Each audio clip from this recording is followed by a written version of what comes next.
Well, hello, welcome back. Hello, friends. This is Composing Live. My name is Joshua Sohn, and we are on a three-part series episode for this one, where we're covering a anime cue from the anime Wolf's Rain. It's composed by Yoko Kanno, and this piece is called My Little Flower. So I hope you guys have been watching the previous episodes so that you're caught up, and we are about to wrap this one up. There's still a lot to do towards the last half of this, but I think we're getting there. So a lot of fun little progress here. What I'll do now is show you guys how we're doing on this, and we're gonna have to pick up on. So let's go ahead and stop the music here, and let's press the play for this particular song or track. Let me actually get all this ready.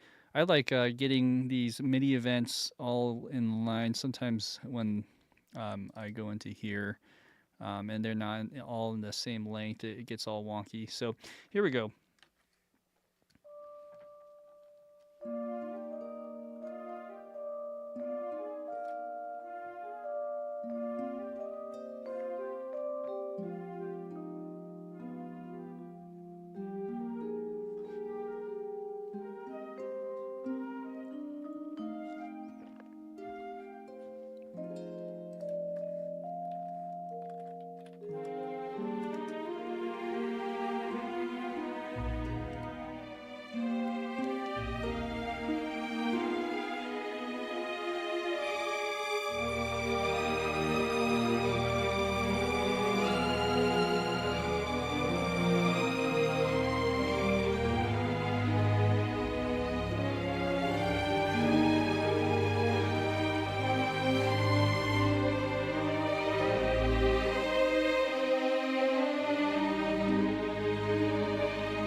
And that's it. And this is the bare bones right here. All right. Hey, it's good to see some familiar faces. Guy Shard, hello, hello. And we have Elijah, which I've met a few times now. So it's good to see you out in the virtual world now. But yeah, it's good to see all you guys. Thanks for joining in. What we're going to be doing is we're going to just maybe touch up a few things. Really, the one that I was wanting to touch up on was this point here. Um, right where the mallet is, which is down here. So there's two instruments. You got the celeste and the vibraphone. There's something funky about this timing here. So let me just hear that again. Right there. So this note seems to rush, even though it's like behind the beat in the grid, still pushes a bit. Oh, let me try that again.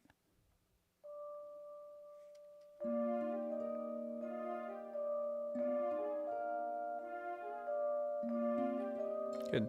So even then, that's still pushing just a bit, and then that way we can maybe kind of do that relatively with the other notes.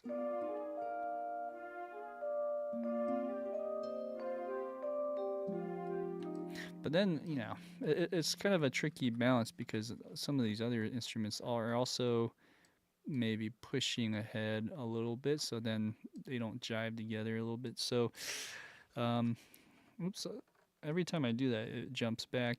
But yeah, we just got to get this to line up a little more.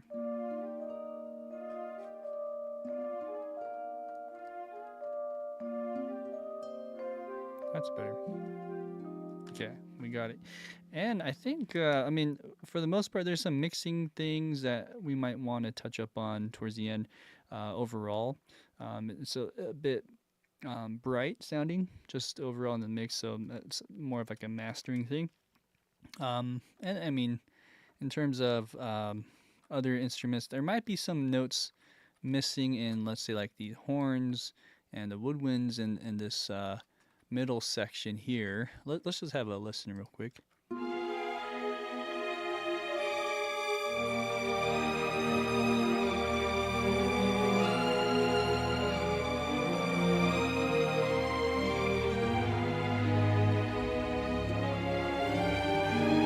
So here it's fine.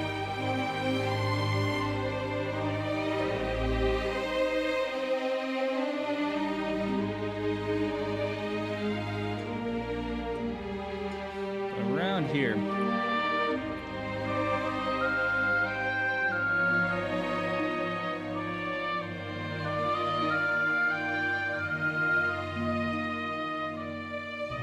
So maybe here the horn's kind of dropping out. I feel like there can be some more horn in there to give it a little more warmth in this section. Should I spend a few minutes on that? Let's see here. So again, we do want to also reference the actual recording, the original track. So let's listen to that too.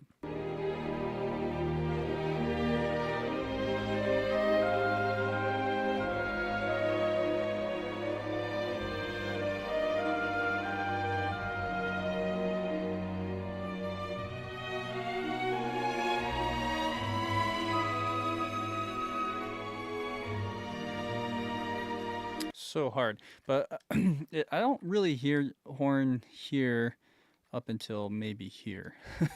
So what if we just had the horn kind of come in with I think it's maybe second violins,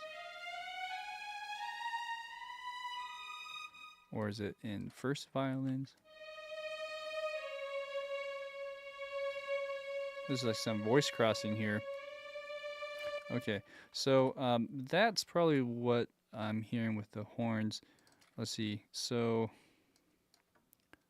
if I were to copy some of these notes, oh, that's weird. Look at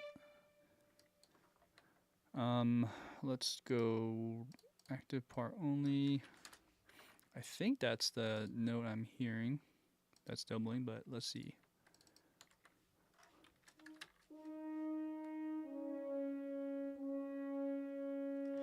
All right, let's listen to this recording one more time.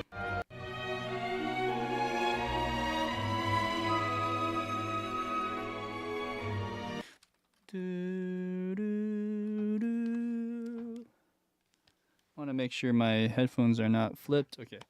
All right. So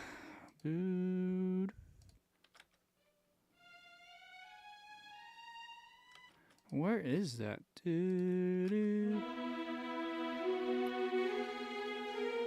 That's it right there.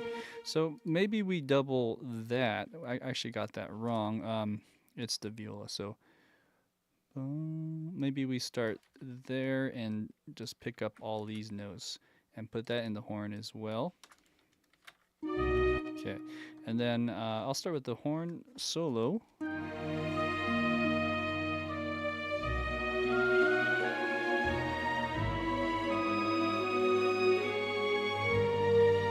If you can hear that.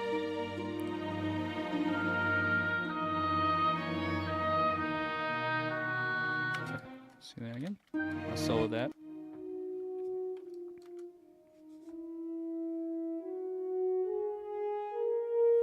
I think that'll help. Hey, Sam's in town. Okay, so that should help a little bit. And then I like to layer that solo horn with just a little more horn. Maybe quieter on this one.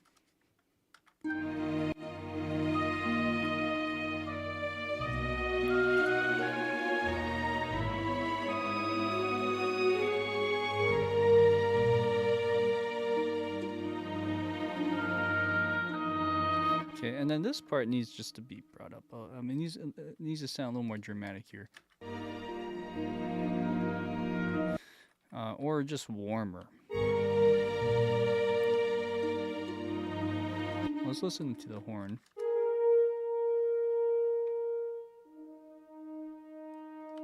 Okay. So on that horn, maybe with this one, I gotta make sure it's replaced.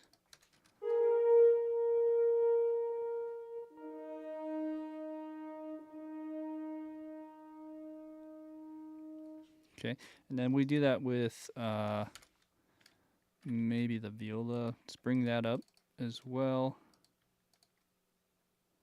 Now this one looks like there's a split, so it's just this one.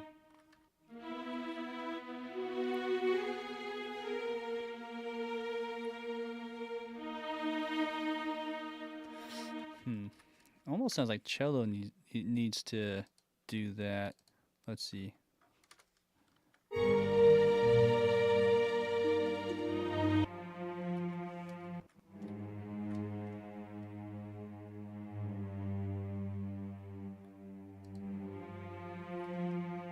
Interesting.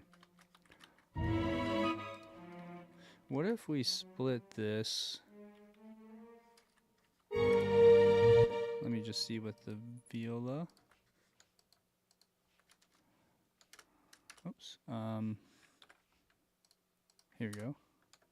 Oh, okay. So it's on that E flat.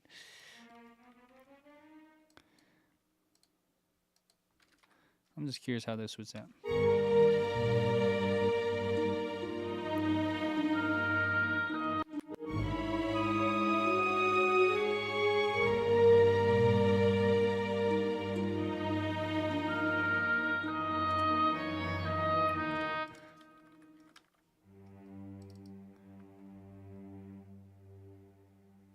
What if we went E flat on this as well?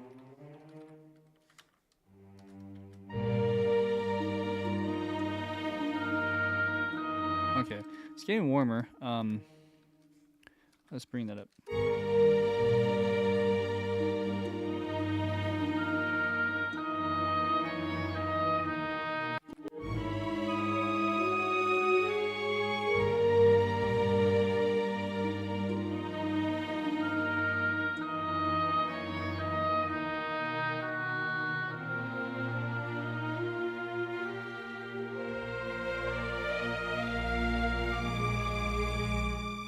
All right, so now we're prepped for the next part. Will you please message me later about your rates? There's a short. Oh, awesome. In May. Cool, man. Yeah. I'll definitely hit you up after this. Okay, sounds good. So with that, let's go to our next part. Let's start with the bass, and then we'll go from there. So I'm going to play the recording.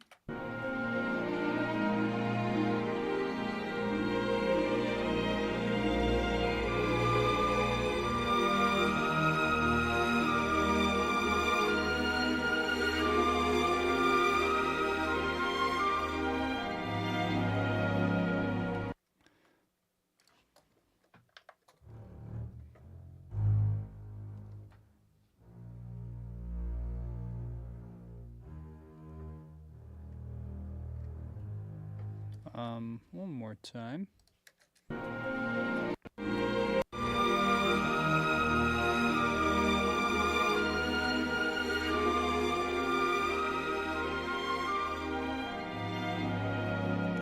So I think I'm hearing E flat in the bass the whole time, like on a kind of a drony note, and then you got an A flat there.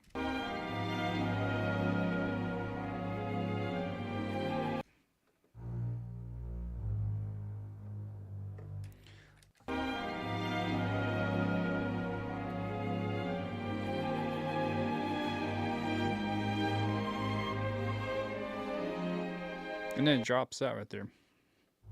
Okay, so we'll stop there. Let's do this bass first and then go from there. About on that A flat, maybe I'll get one more.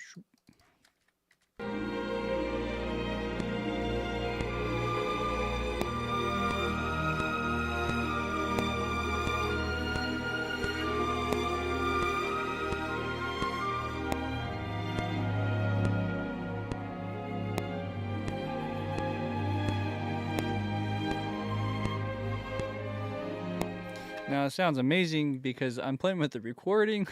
It's not my music, but the bass definitely is doing stuff. You can hear that. Let's hear it with my strings. Okay,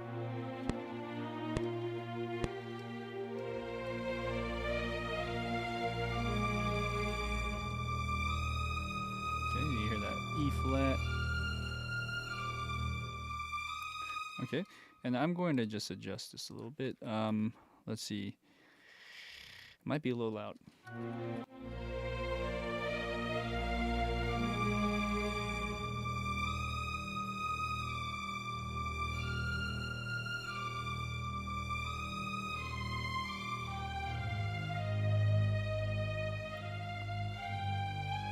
Kind of tunes out just a bit. You can hear. Okay, so it's not. I mean, I think on CSS you can change tuning. No, you can't. Not with the pitch bend, at least. So that's something to keep in mind when if you ever were to get the CSS or Cinematic Studio strings. That library seems to have that as a pitfall, but that's okay. It's not a big deal. We'll figure that out later. So we got that bass down. Also, this part here needs to just get faster. I feel like I'm going slower, and it should pick up even maybe that much more. So let's get that faster. Like right there, that needs to push even faster.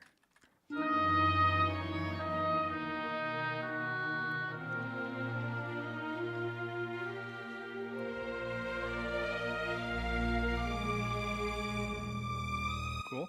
Even that, I don't know if I should go faster than the previous. This is 72.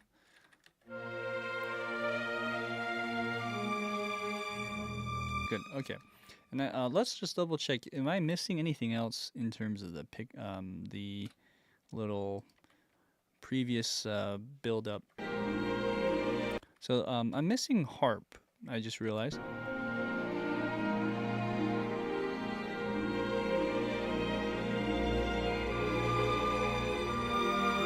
And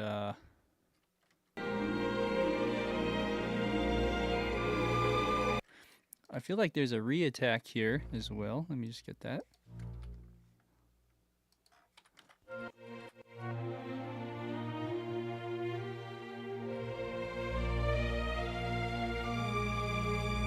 Okay, that's a little better. Smooth that out just a bit. Okay, so a re-attack. And for some reason, I'm at CS, which is consordino here for some reason. That's an accident, I think, so. Let's hear how this sounds.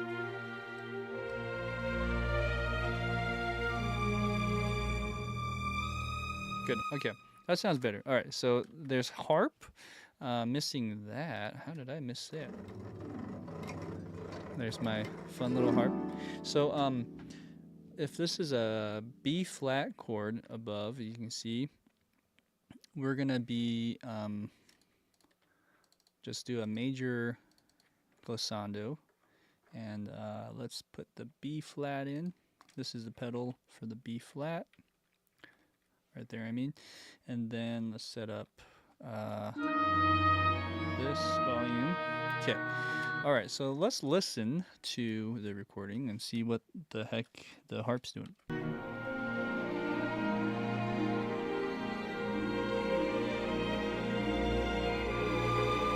It's kind of like dancing around, right? It's like a little swimming. That's what I'm hearing. So let's see if we can replicate some of that. And I gotta be on it. Okay, so let's make sure that this is pedaling. So let me just double check that with the piano. Yeah, so over here on this harp,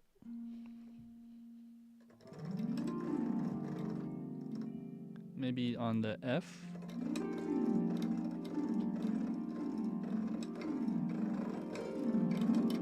That's kind of like that's the feel. So let's try it.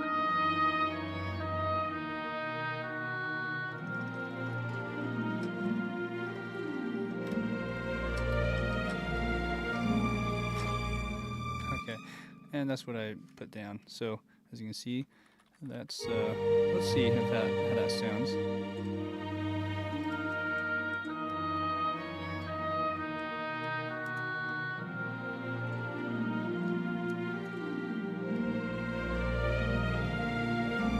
Good.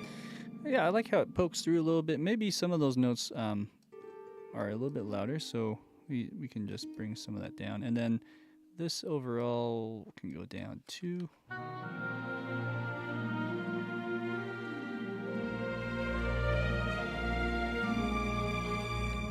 Okay, and then oh, hello. On this part, this one's a little trickier. Let's listen to the harp on this section in the recording. It's like one, and then does it continue? No, it doesn't. So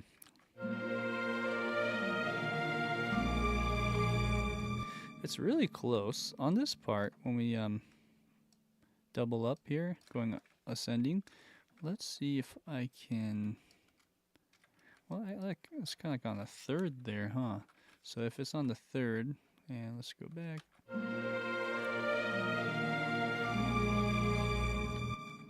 It's really close now.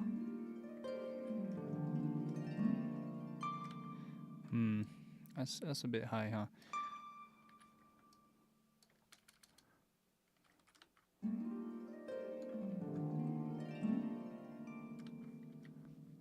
That could work. I can go an octave lower though. Let's see. Man, this what do you call this? The scrolling thing? That button just keeps jumping everything. That sounds better to me, so I'm just gonna keep it there. And let's put a little bit of a crescendo. Maybe even here. Okay. Good. Next, let's try working up from there. So we're going to do cellos.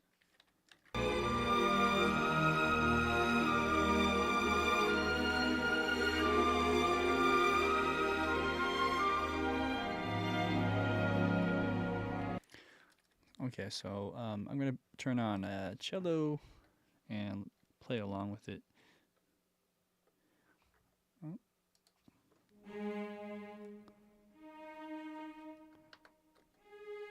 Oops.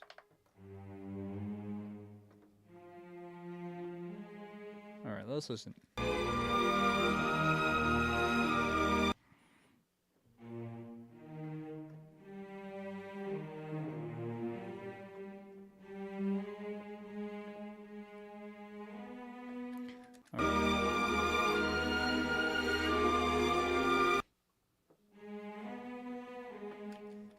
And then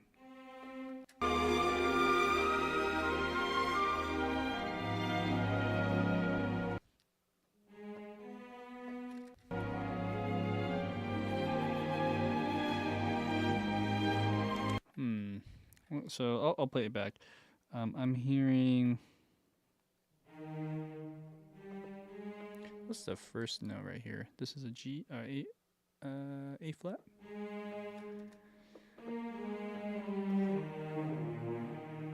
I'm trying.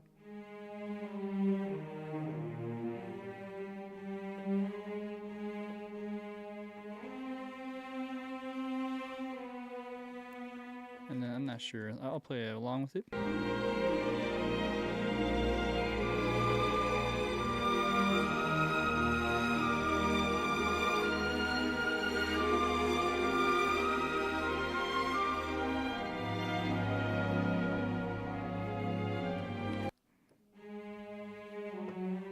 Then a G.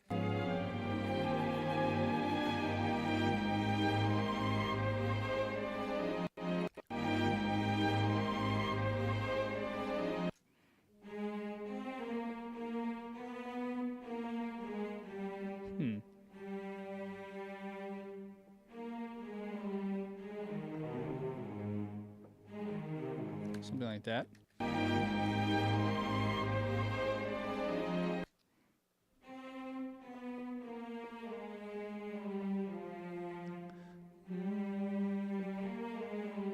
That's what it is.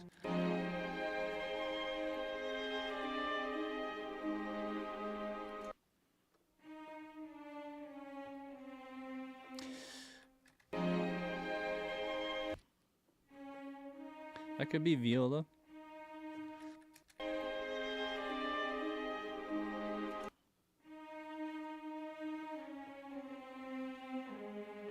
Okay. Alright, I'll play it one more time. So it goes,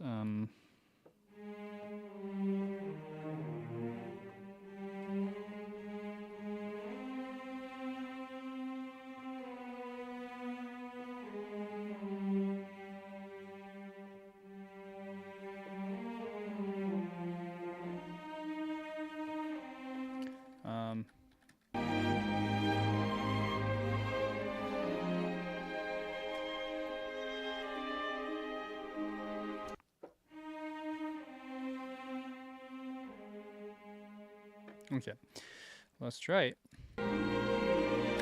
Let's do it with not the original recording, but with my recording.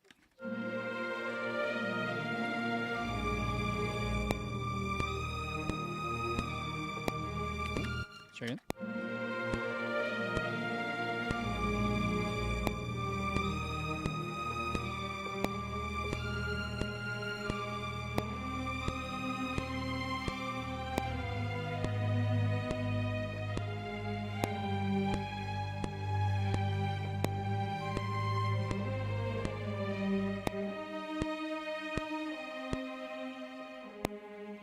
Okay, let's try again.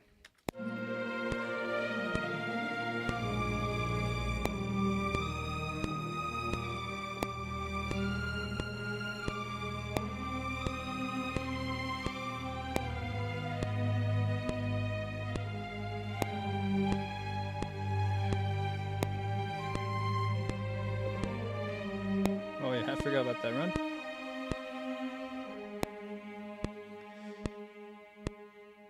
Okay. Oops, I messed up right there. I forgot about that little run there. I can probably just draw it in. So we'll go dee da da da.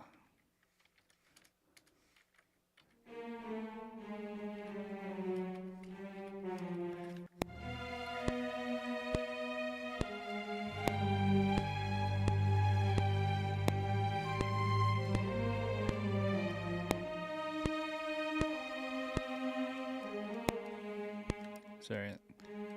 I'm clicking on notes and it's playing that instead. I'm playing this. I think that's behind the beat.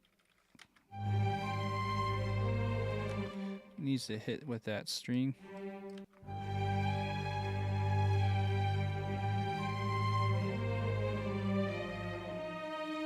That's better.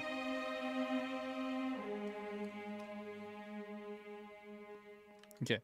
All right, let's move on. So that's the cello part. And let's go to, well, there's, I do have two cellos. I should mention that sometimes they split, sometimes they don't. Ooh, I struggle sometimes with splitting things. Maybe I'll keep this the same for now. If we hear anything different, we'll come back and split it.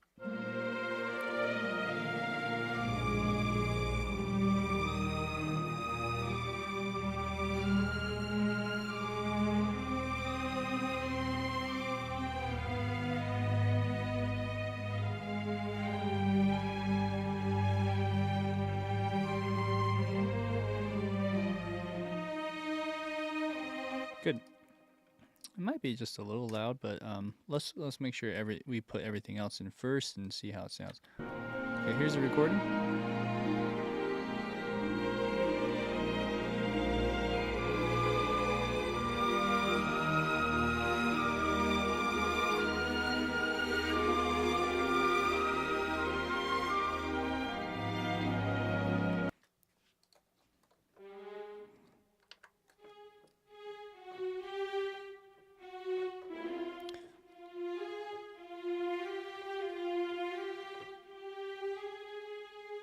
I heard that. Let me hear again. This is viola now.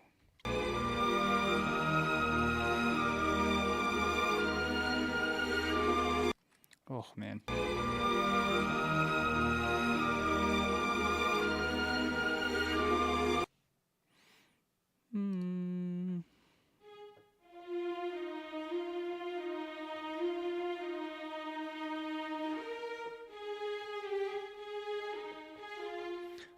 Okay. Yep.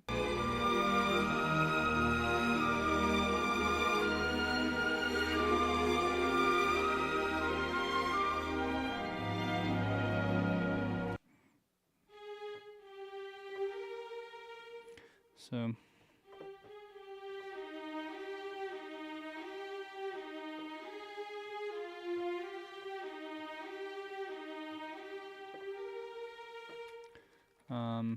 one more time.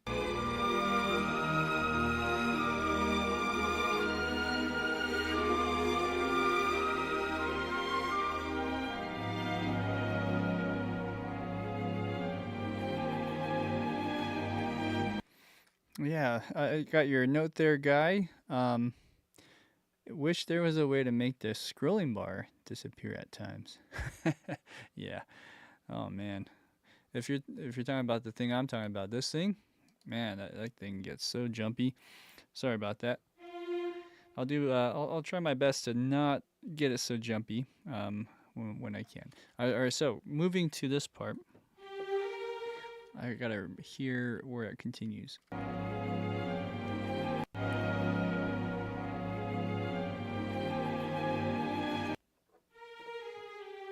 So it's doing that with the cello. It looks like the oboe is also playing this part. Let me just listen. Actually, I'm kind of going on a tangent now, but let's listen to how the viola and oboe play together.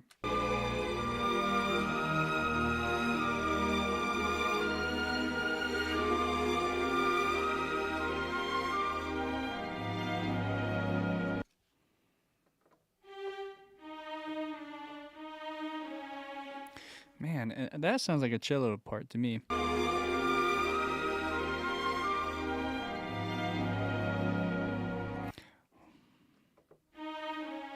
Could be viola though. Man. Okay, so maybe there's a split on the viola, let's just say, for now. And then it goes. Okay, here we go.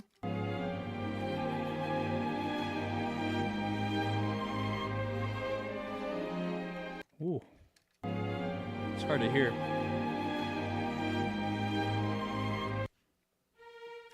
One more time.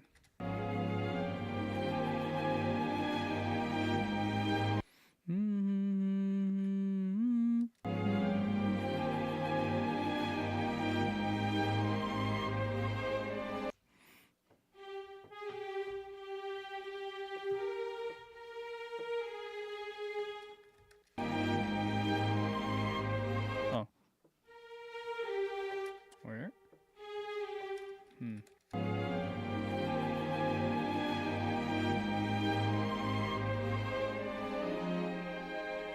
Okay. It's that, and then.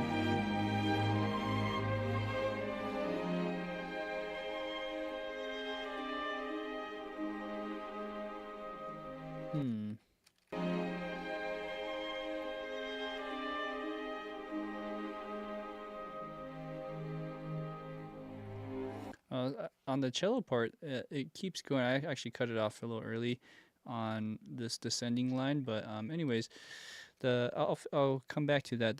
The viola gets a little tricky to hear the part after, so maybe what I'll do is I'll just keep playing this line, and this line will be the upper viola line, so it'll be, and then whatever else after that. So let's go ahead and record that in. We'll just kind of do it one by one using our ears. Here we go.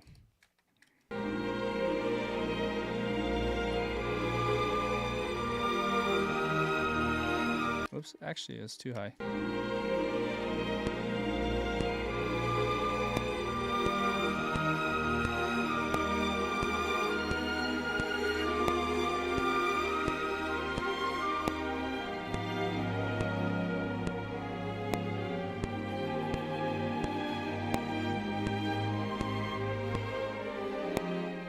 something right here. Oh, I gotta go up. Okay, I remember now. Let's try again.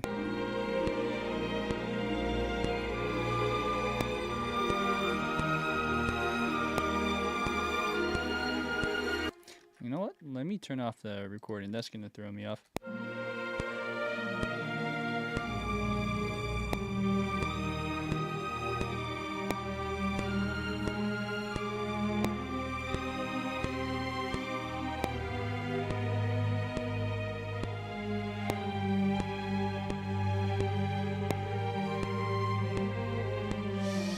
Yeah, right there.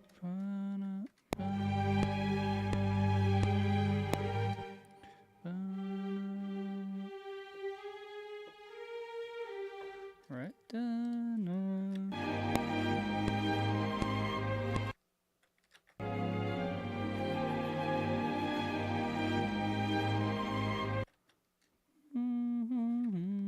Okay, let's try again.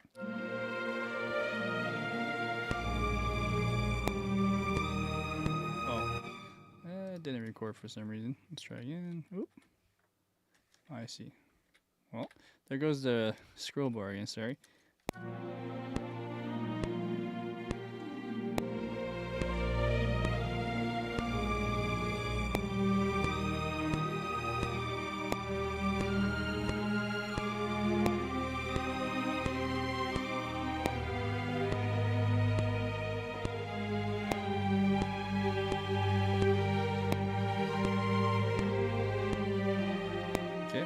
I'll stop there.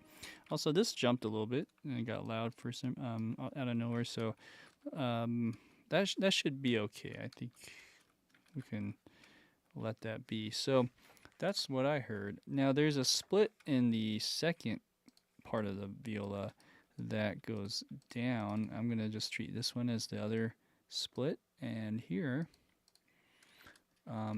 it goes. Let's see here.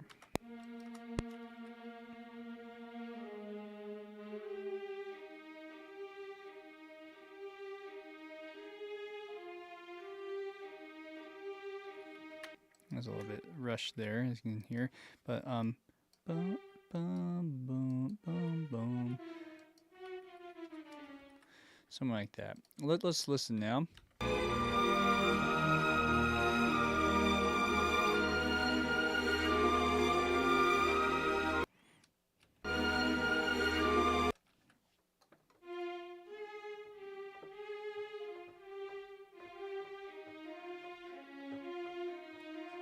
Oh, ooh, interesting. Do I have an F instead of a G?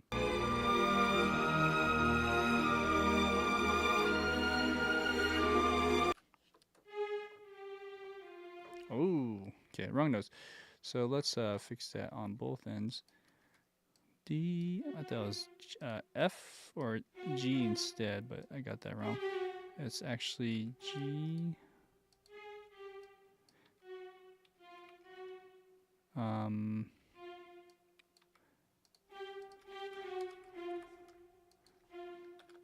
Okay, let's hear how this sounds.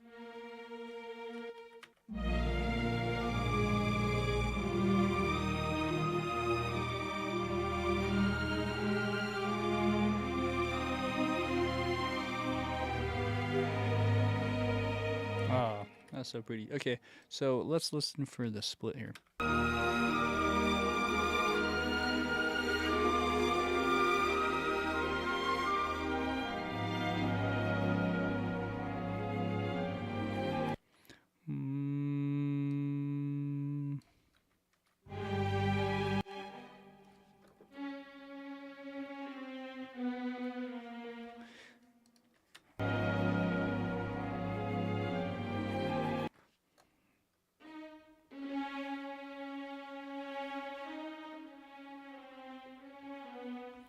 Is that C?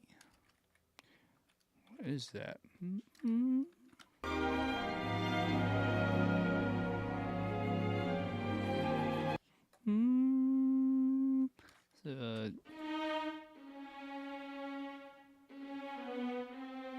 Sounds like C.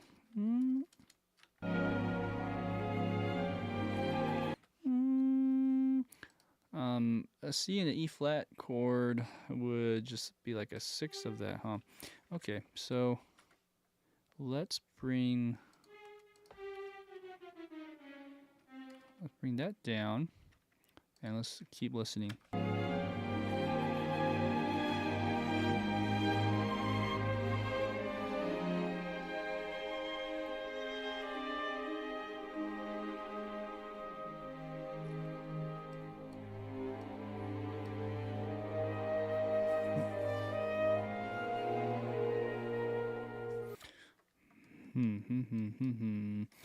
There's a lot going on, and I almost have to go back to the cello and bass part on this part, but I think at least for what I have on the viola, it's getting close.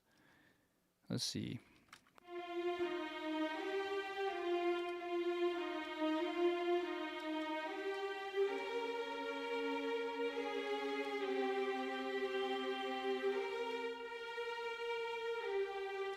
Okay.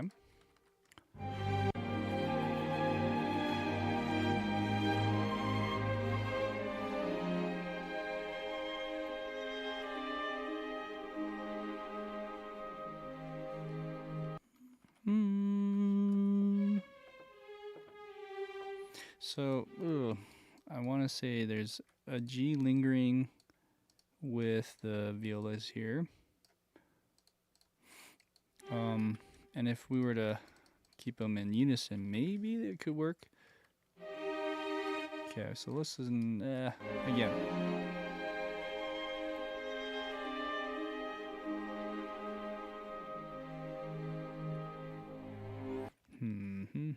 That's really hard to see where everything's happening.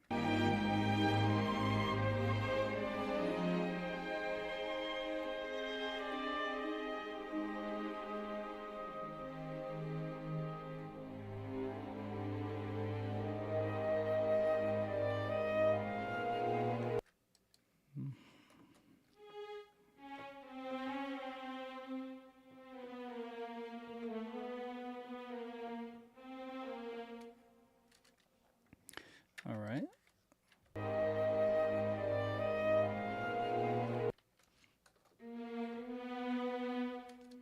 So there's I put B flat, but I hear a B natural in there.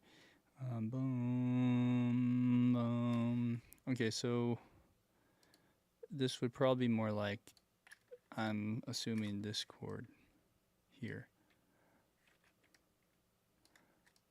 for the B natural. It's a half diminished F minor 7, flat 5. That makes sense. I think that would be it, but let's go back here then. And at least for that moment,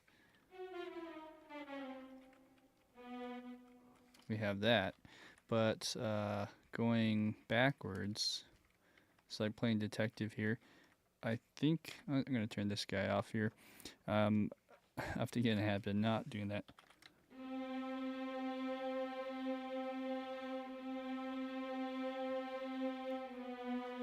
Something like that, right? So let's listen back. I think there's G's leading after that.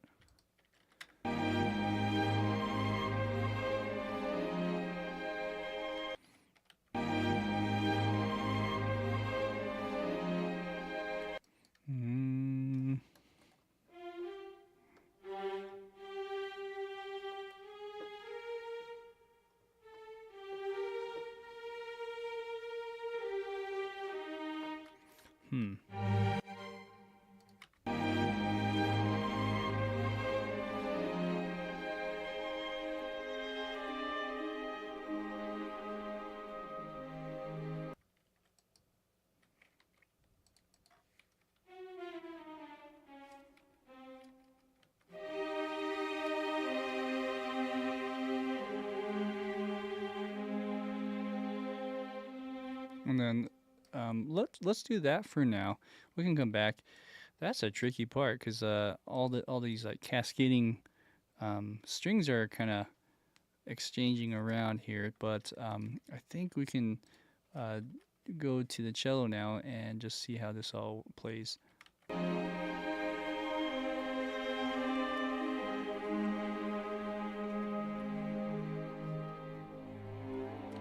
And there's a bass there, I believe.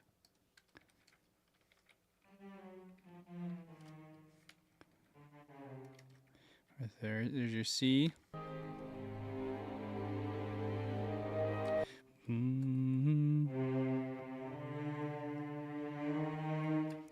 we might have to play this in.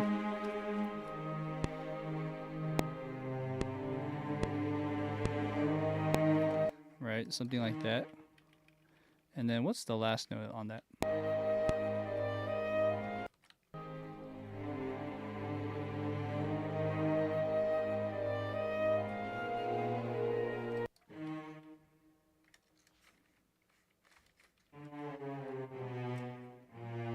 Oh man, now there's a B flat there.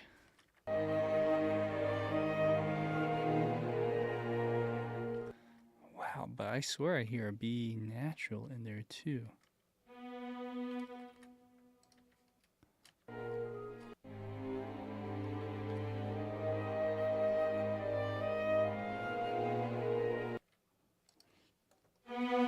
So is that a B major 7th chord? Is it a B flat flat 9 chord? B flat flat 9 maybe? Man, that was my first guess, was that. Let me see. It makes sense to do flat 9. B flat flat 9. So like so A flat major, and then after that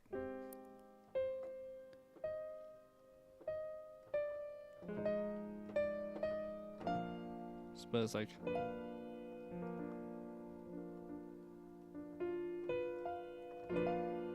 or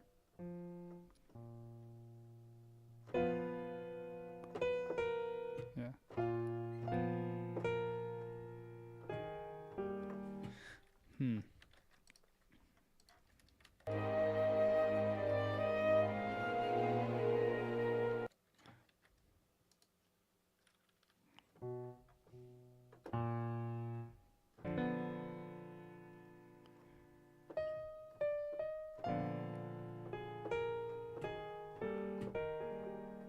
So let me hear it one more time.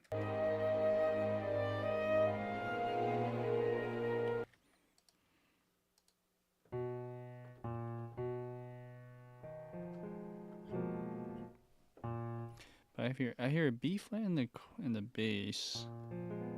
It could be that. Ooh.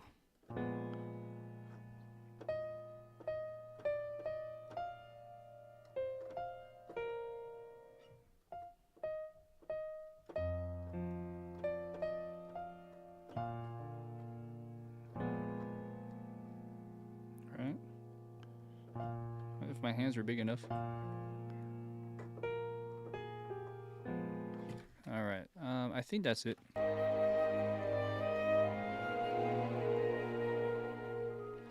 Right? So that's that is a flat 9 chord. Yeah, pretty much. Okay. So it's let's change that over to a flat B flat, which would be here. We'll call this B flat flat 9. It's a really cool chord. No bass line. Flat 9. There you go. Okay, so there's that B flat flat 9. That's gonna help us a lot actually, because I was really confused why there's a B natural with the B flat, but it's actually a C flat and harmonically speaking. So that's what got me like, oh, what is that? Anywho, another way of looking at it is a F diminished chord on top of a B flat bass line. Same thing. So let's see.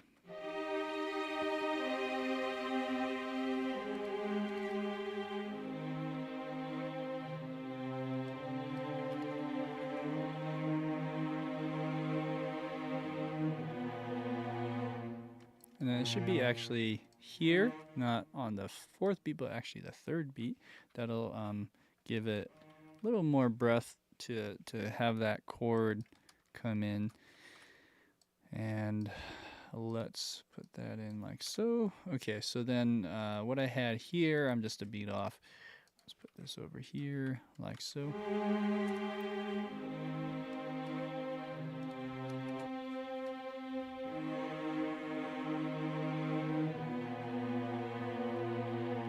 Okay, and we'll add the other notes, probably in maybe a split with the viola and then whatever is the violins playing after. There's also a bass line here.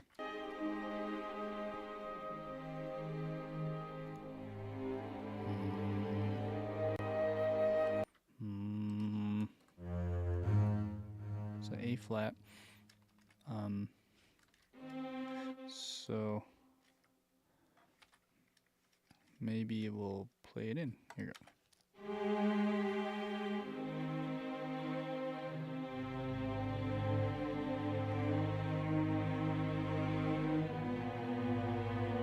And I think that A flat resolves to a B flat in that bass. Let's listen.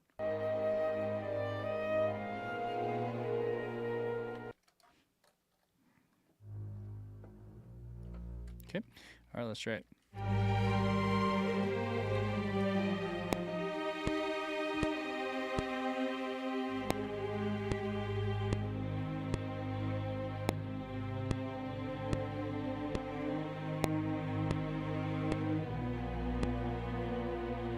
I think I might have come in early, a beat or a bar early. Let's see here.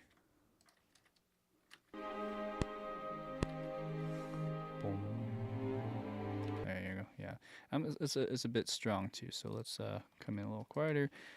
Here we go. Fixing that part now.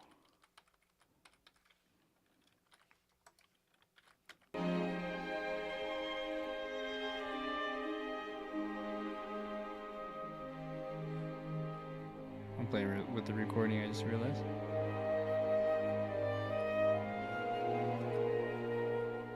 Cool. So let's hear how it sounds without that.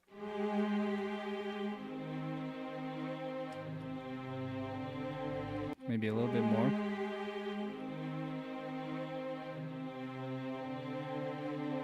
Oh, oops, sorry.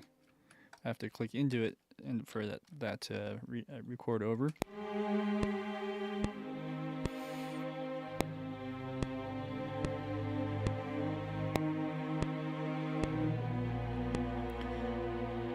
I think it should reattack, but because of the samples, let's just do it like that.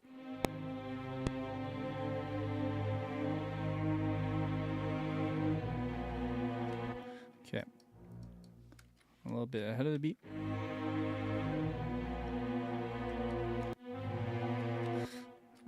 Yeah. Okay, so there's that. Let's add this in as well into this part.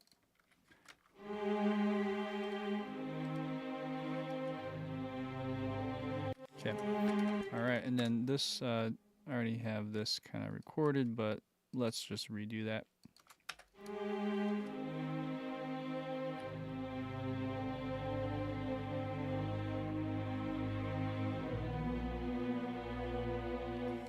Okay, cool. Same thing here.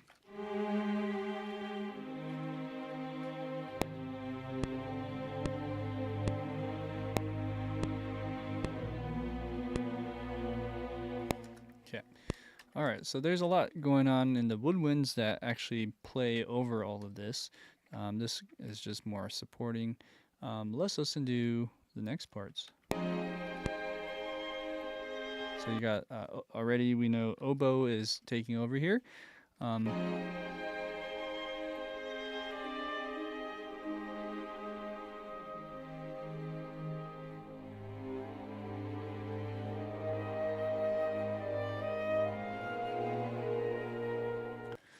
really like how the strings dig in towards the end there. So I don't know how to really do that with the samples as well, but we'll try. We'll maybe just boost it up a little bit with the volume. Okay, so upper strings are what we need to do. I'm actually curious. I'm going to go backwards for a second. on this part, this B flat 9 chord, I just want to make sure that there's no gaps here that I'm missing in between. So like maybe the viola parts and maybe the cello can split if needed. But first off, you got the bass. The bass is on B flat, and the cello as well. And then after that, maybe there should be a F. Like, I'm just thinking out loud here, but you know, if one of these went up instead, how would that sound? Sorry, that was a recording.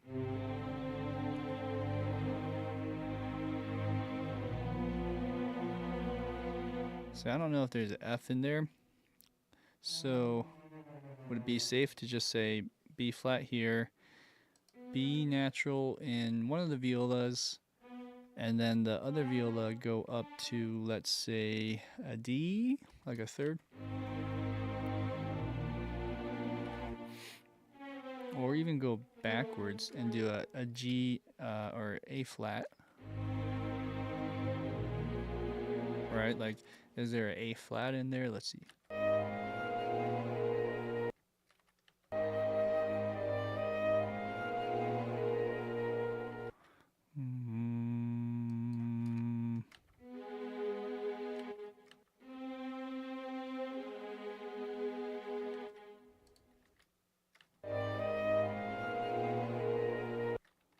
I think I hear it.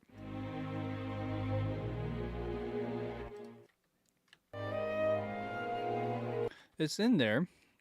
So there is an A flat, but it's just not as strong. So, of course, we didn't shape any of this. So let's do that too. Let's shape these guys. Before we hit the violins, let's do all of this.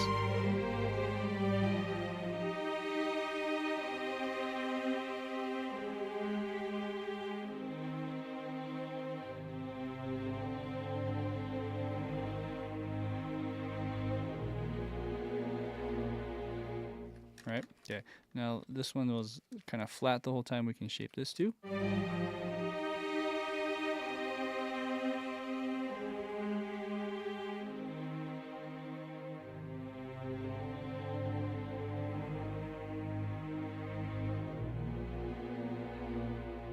Just not as loud on that note. And I think that will help. So let's move to violins finally.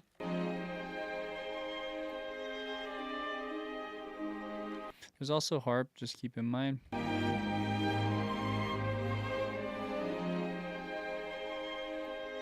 Wow.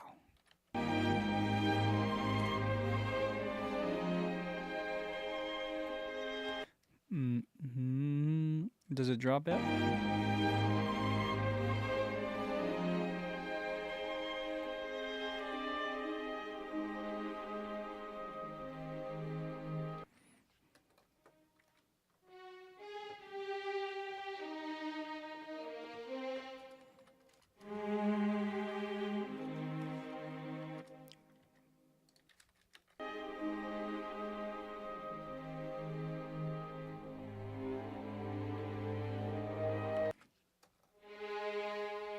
So A flat.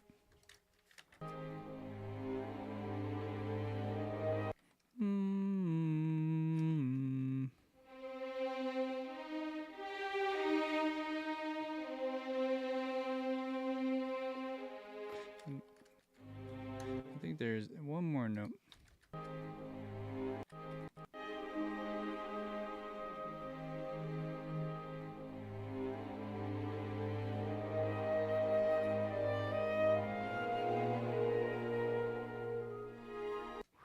Okay. There's definitely a B flat again. Up in the higher voices, but there's gotta be like a B flat in there. Just thinking out loud. Man, okay. Is there a D? Maybe there's a D somewhere. I don't know. I'm just trying to spell out that chord. So let's do it by violin 2. So violin 2 has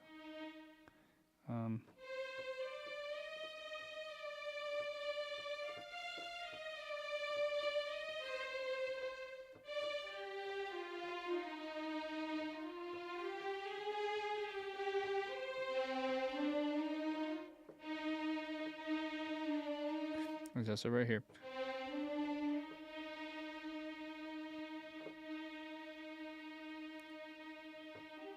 Dun, dun.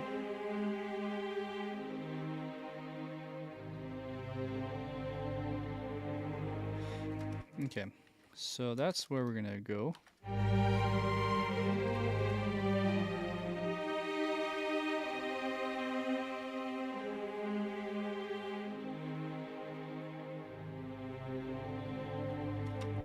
So one.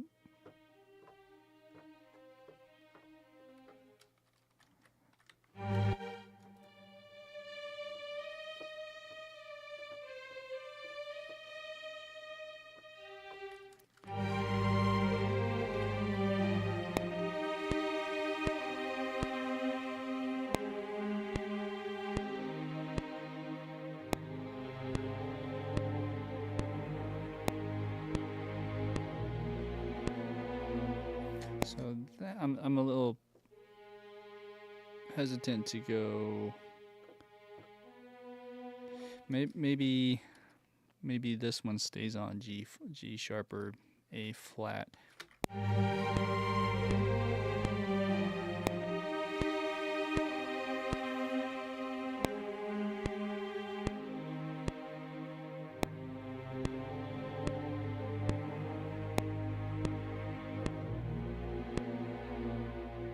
Okay, and then on violin 1, we're gonna go up to the B right here.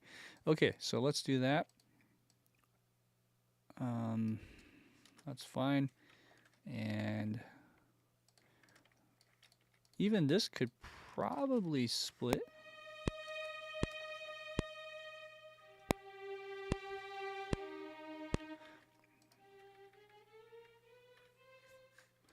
Maybe we just kind of do thirds and fourths above that.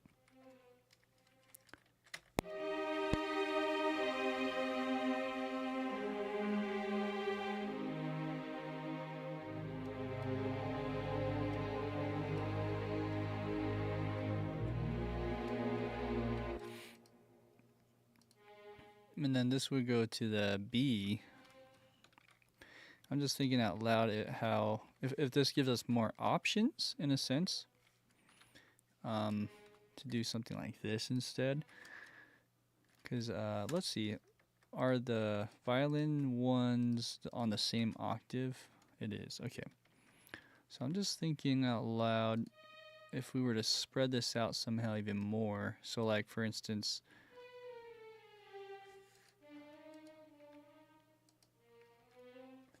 and this kind of gives us that range to add this basically up above here. That makes sense. So you're still spelling out these chords on an A flat major 7 chord.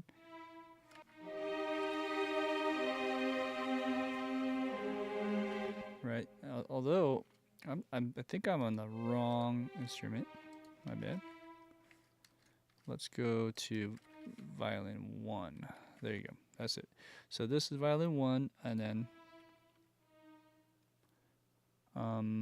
this could go to the D, but it's probably going to B.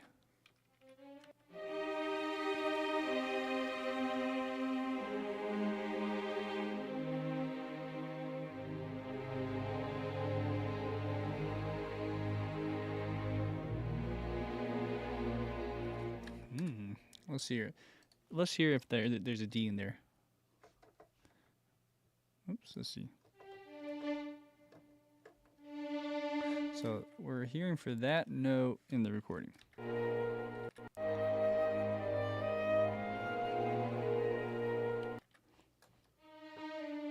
Almost heard that actually.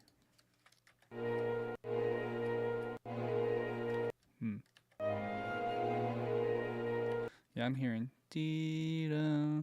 So it's resolving to from here to here.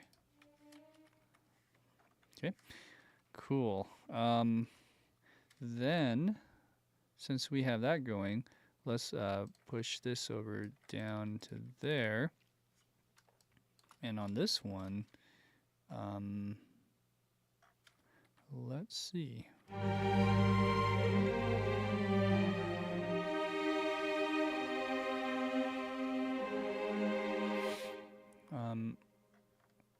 I'm curious. So going back to these four, we're splitting, right?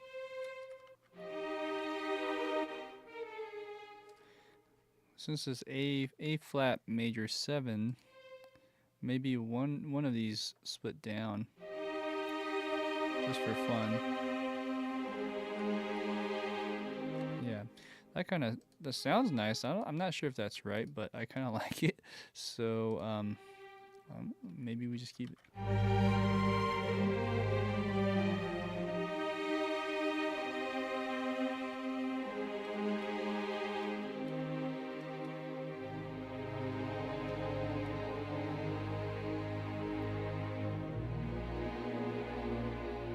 Right.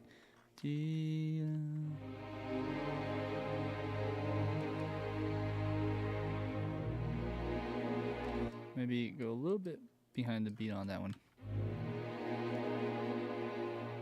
There you go. That's it. There could be that in the viola too, actually.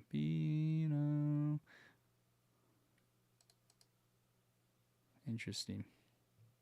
Anywho, we could split it 3 ways. It's not unheard of, right? But let's just keep it simple for now. Maybe we do that in the woodwinds instead, on like a bassoon or lower sounding octave there. Going back to the recording, let's listen for anything else that we may have missed.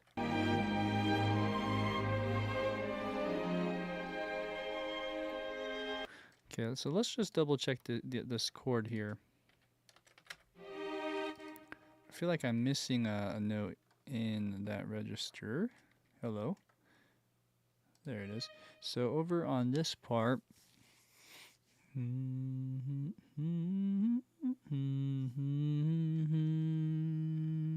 so maybe on either the viola or just violin 2, I'm thinking. This is an A flat chord.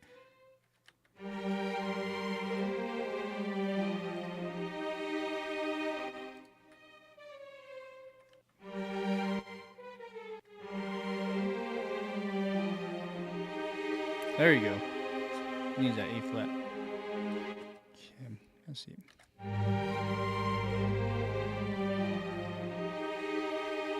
Let's see if that's right now.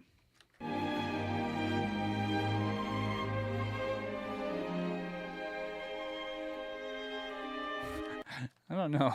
It's hard to say.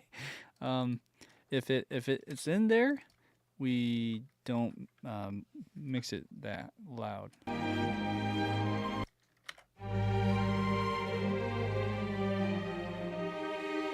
There you go. Not as loud, and it magically does something there. Yeah, gotta love those major 7th chords. Anywho, I think that's more or less there. I don't want to spend too much more time on the strings as we got lots to do still. But there's the oboe parts. There's probably some horn. There's also harp. I don't think there's any mallet yet. So let's listen for harp.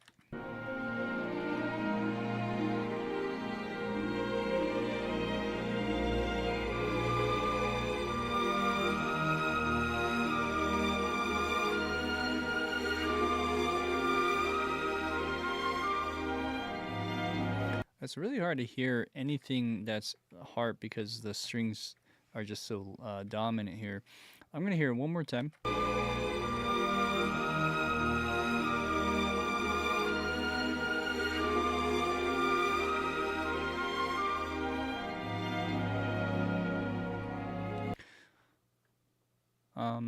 My guess is it's playing something like this with the ensemble. So, for instance, if I were to just put that in.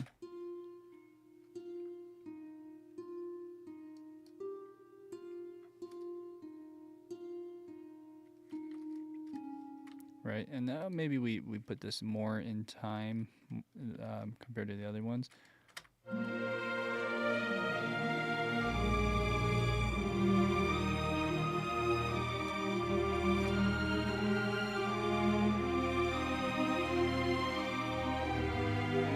Cool. The viola part's great. It's just it's a bit dominating, overpowering the melody here. So up until, let's say, here, let's bring it down on both of these. Yeah, like that and like that, right?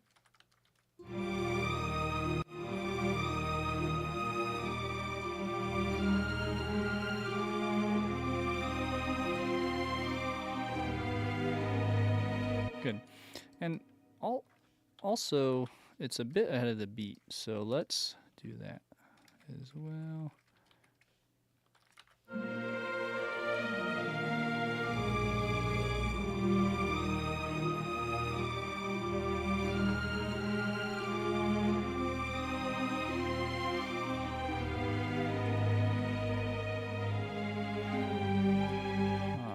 So pretty. I think the harp, though, we're gonna have to listen to see if it's in the right octave, and maybe we can kind of just keep it there as a doubling for now.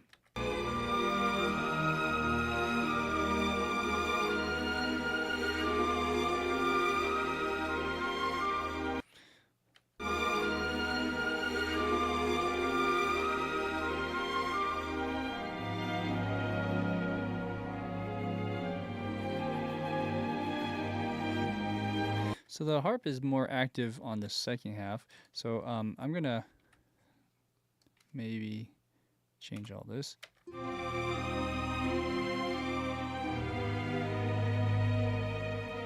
So maybe keep that last note, that C sharp. But then over here, it's doing more arpeggios.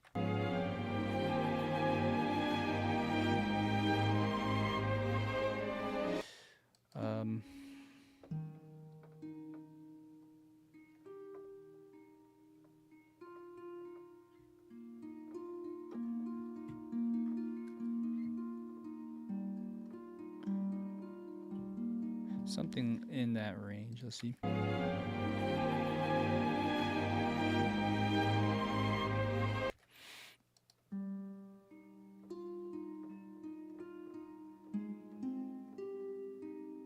Something like that. Let's listen again.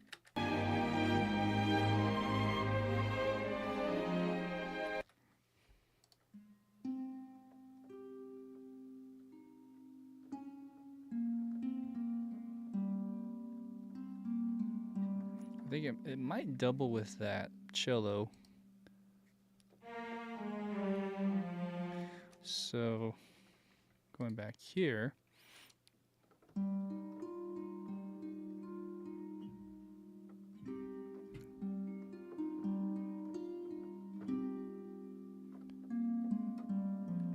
Something like that. Let's see.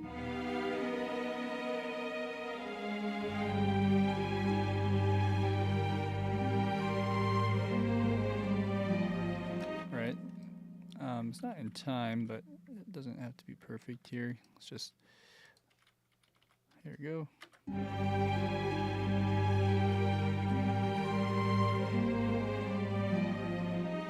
I think that's more or less there, and then listen.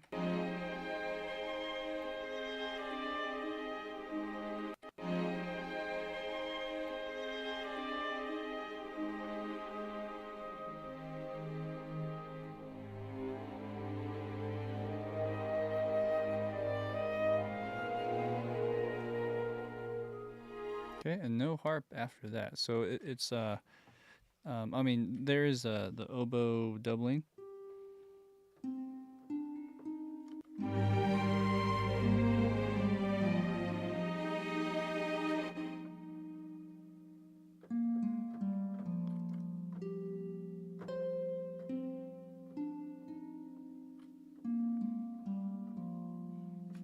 Okay.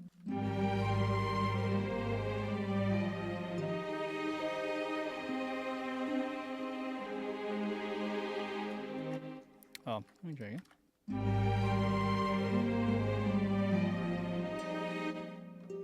Sorry.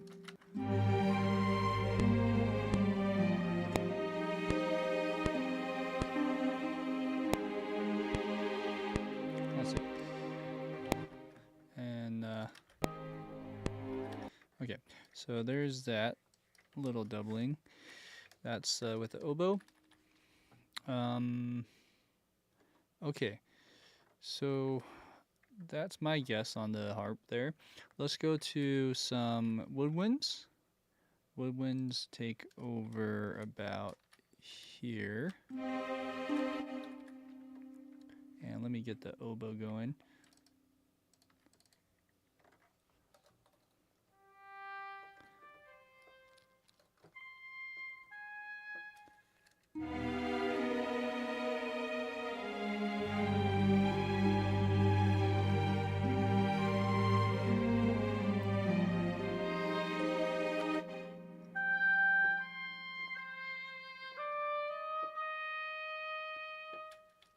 Okay, let's listen to this section now.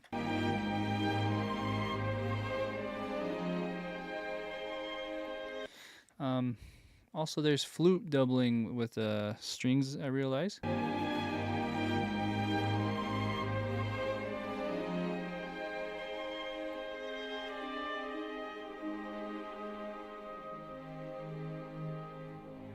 Drops out.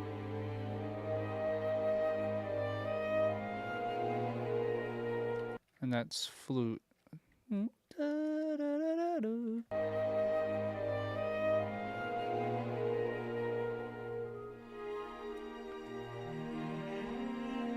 Cool. Very beautiful. So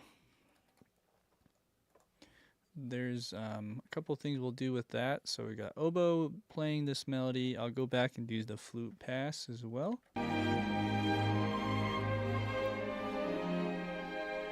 I feel like oboe's playing here too, actually, but there's just like some kind of bright quality with the strings.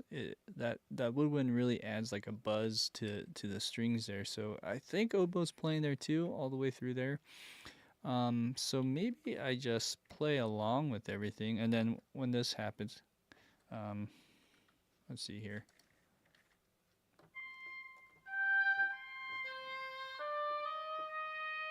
And just drop out. So let's try it.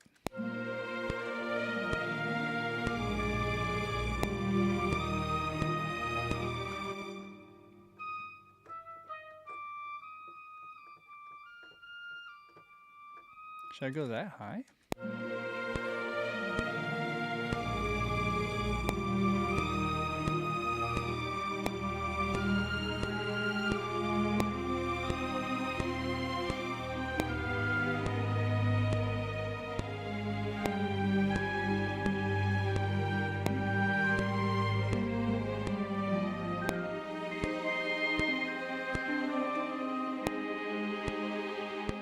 And then drop out. Oh, okay. We can do this.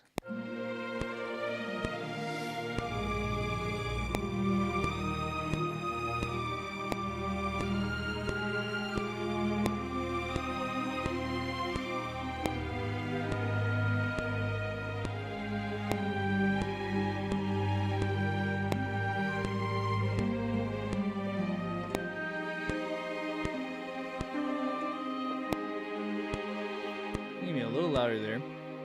Okay. I have one typo.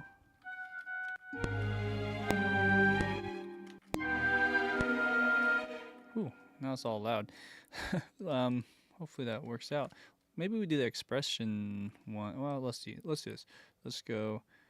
Da, da, na, na, na, na, na, na, na, na. Okay, so from here, we'll just do the regular. And then on this part, let's bring this up. Okay, let's hear.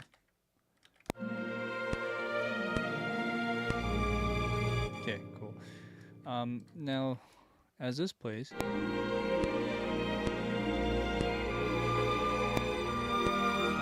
there's also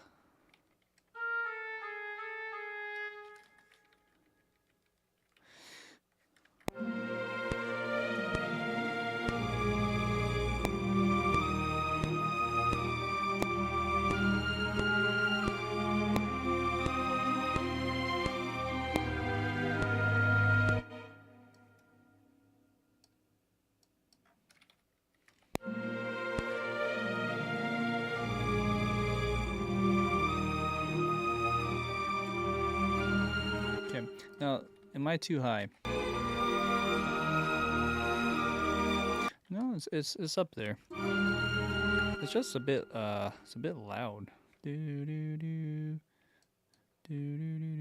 So I'm not sure if I should bring this down. Maybe we bring this down. Instead, bring this back up.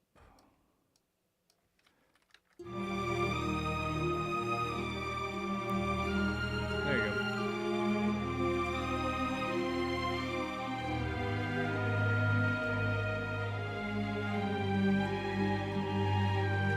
Ah.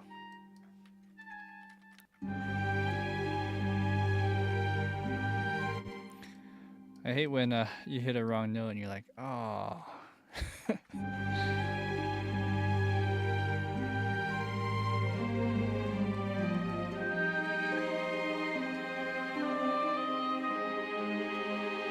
Yeah, it's pretty good. We'll keep it like that. And then the flute is also doing stuff here.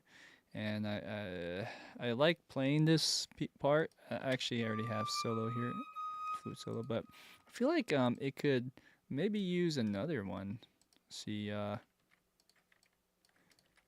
maybe we just reinforce it.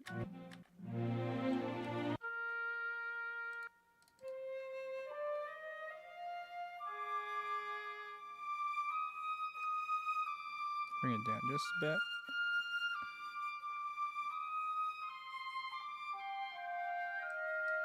Whoa, okay. Well, I definitely have some bad notes in the oboe still.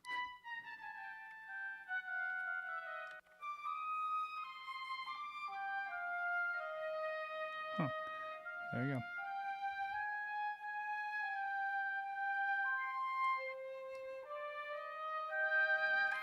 Cool, cool, cool. Maybe the oboe can also speed up just a bit there.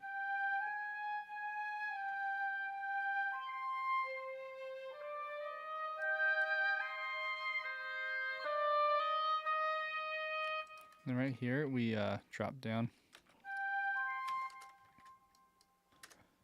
I'm just going to draw it in.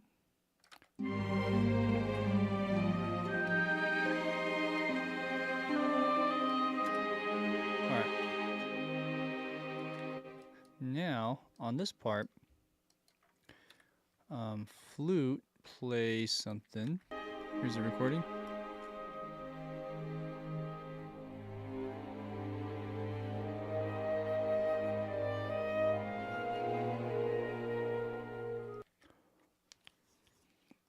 Okay, maybe all flutes.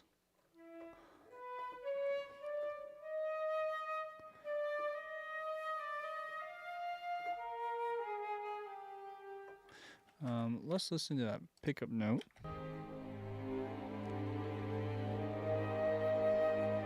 Huh? It's not a pickup note per se. It just starts early. Okay, so let's do that real quick.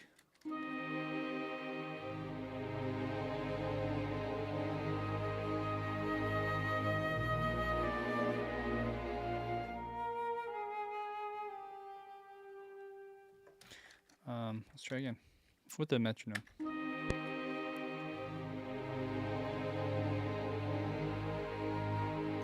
Oops, sorry, got lost. Oh, got lost again. Something is throwing me off here. All right, here we go.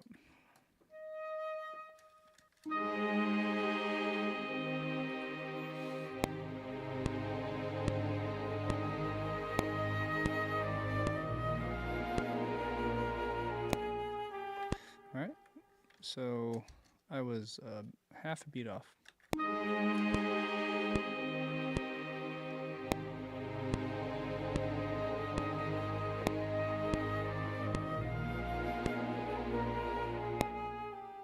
Let's try again. It slows down.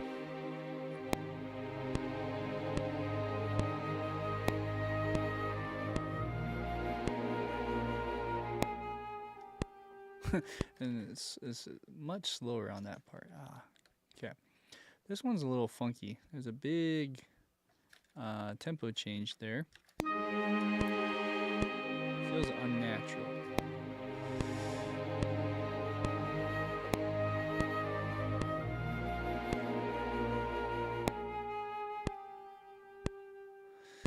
I mean, that's always hard to try to mimic a live player, but it's definitely teaching me how to make things sound more expressive, if anything.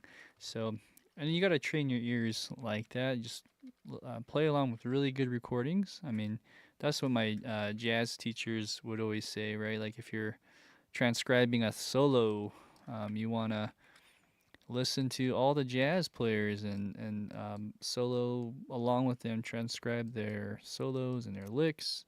This is kind of the same thing, but very more nerdy computer kind of way, but it really does train your ears, and that's the most important part.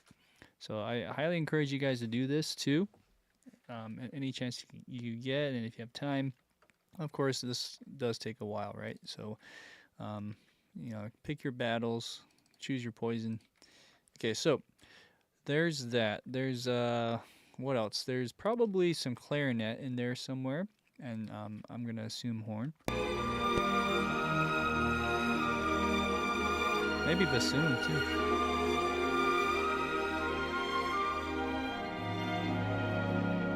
Right, like that's probably clarinet. It could be oboe too.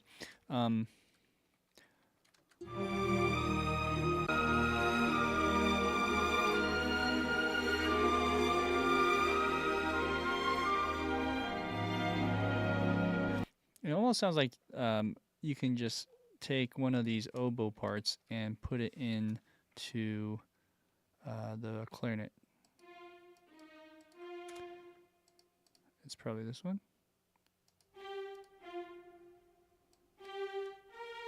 This one. So let's take this and put this in the clarinet. And let's hear how it sounds.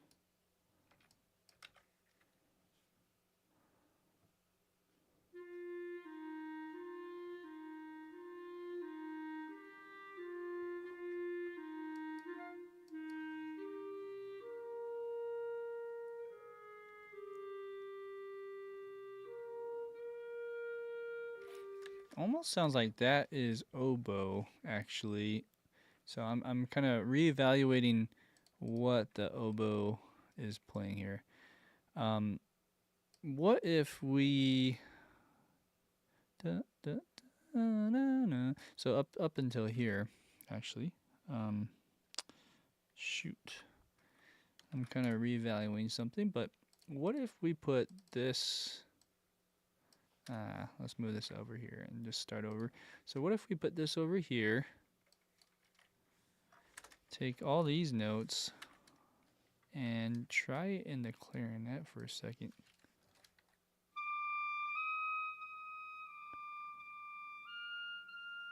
Yeah, it's pretty high.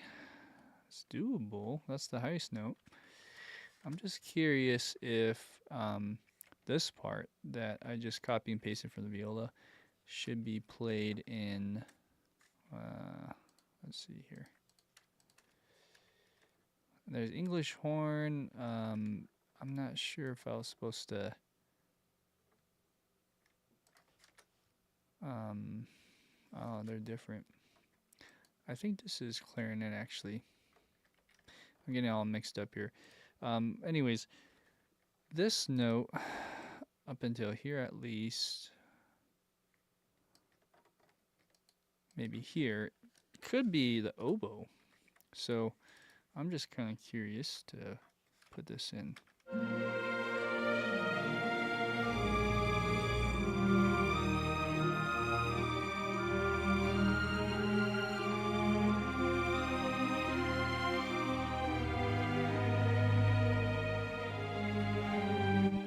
Let's try deleting this part, make it a little louder.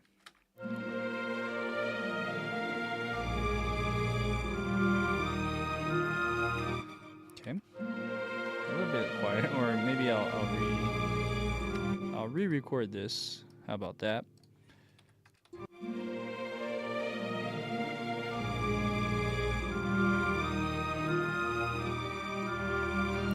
It's just a little loud. Not too much, but just gotta get it right.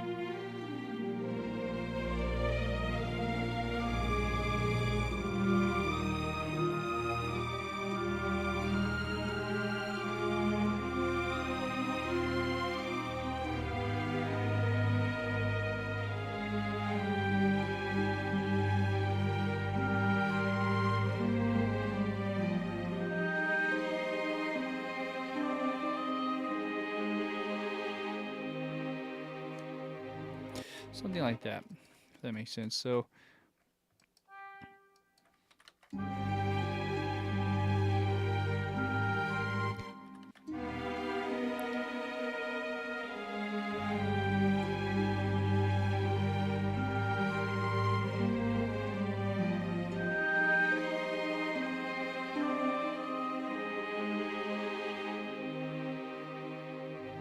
okay, so that's my guess, at least with the tone. That sounds more in line with the recording. Then, what was this? So that's the oboe part. So this is the melody, and I'm thinking maybe we just have clarinet play the melody. So let's hear how that sounds.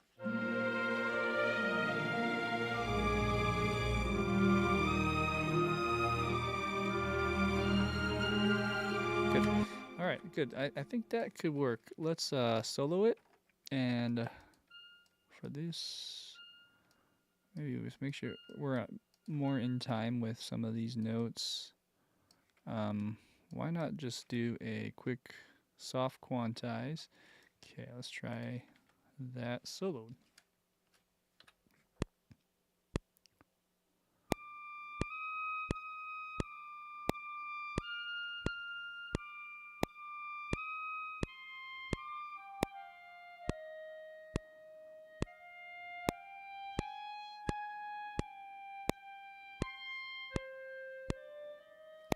Okay, and let's see how that sounds with everything else. Let me fix this little part. Can I give it a little shave? Okay.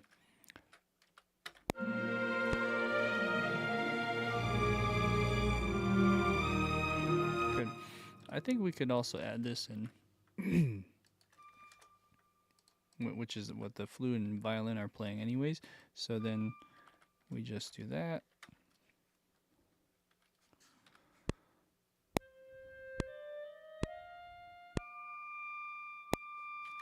Okay.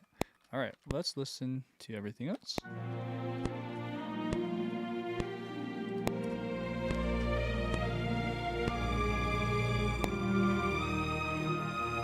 Nice.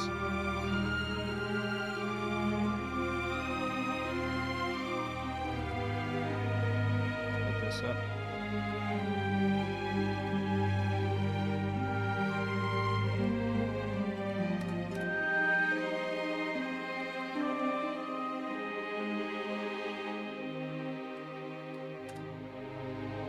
Okay.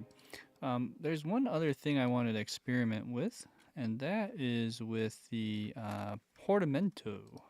So I know that some of my string libraries have Portamento here, especially just in the upper strings. We can probably get away with doing one or two of these. Now let's listen to the recording. Here we go. Sorry, I gotta solo that.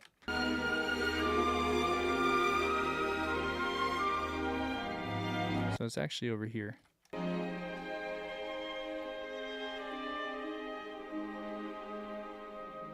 Right there, cello.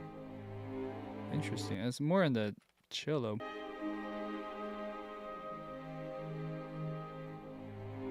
So it's this note from measure 40 in between. So I actually didn't really hear it much in the high strings. Let me hear it one more time.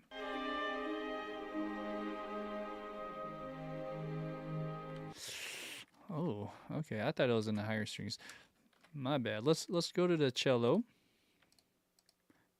Even viola. Let's see which notes they are. Right there. Okay. So this, to me, needs a portamento, and it'll just make it legit, right? If we can get this to do that, then you're legit. So let's see. Let's actually solo just the cellos. I think that's how you do it. It has to be like really low for that portamento kick in, I think. Let me try.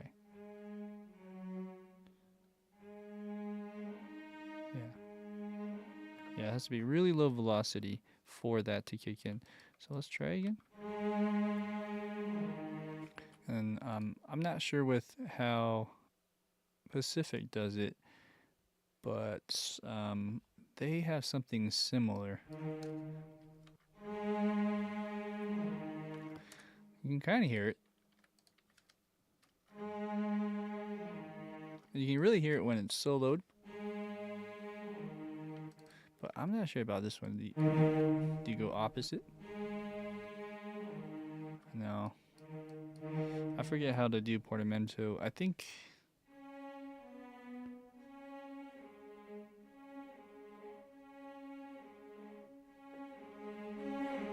It kind of does it. It does a slur kind of thing, but...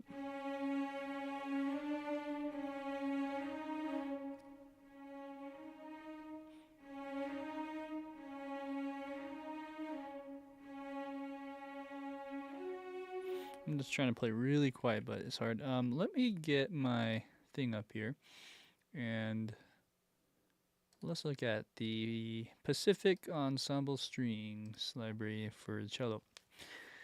I just don't remember. I know there's like a portamento of some kind, and I'm not sure if it's a individual articulation. I don't think so. So, I think we just have to get this one quieter, if that's the case, and that way when the other library does it, it comes out more, and then it doesn't mask it. And then on the other one, just bring it up more. Really exaggerate. At least for that moment, right? Let's see if that works. Okay.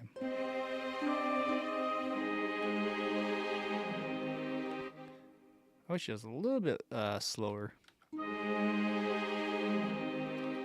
I'm gonna really exaggerate that.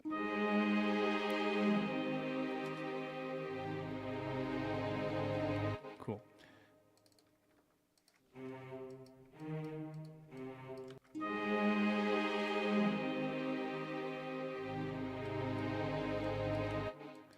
I feel like this needs to be a little louder.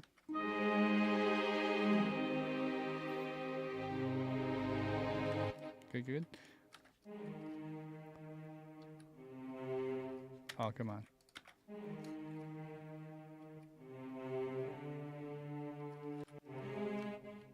Okay. We're getting there. So we have the Woodwinds. We have some Portamento.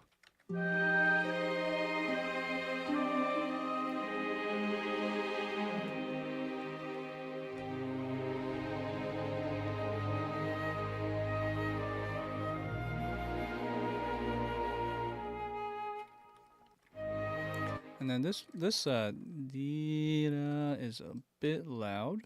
It has to really just be subtle.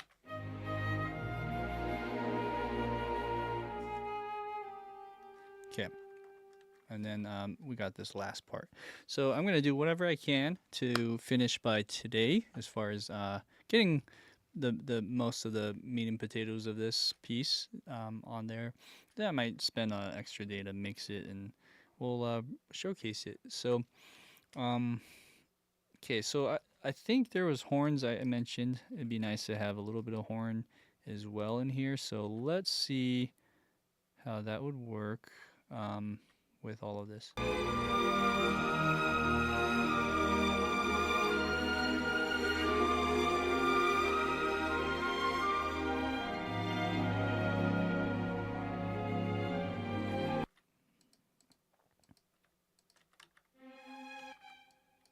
Oops.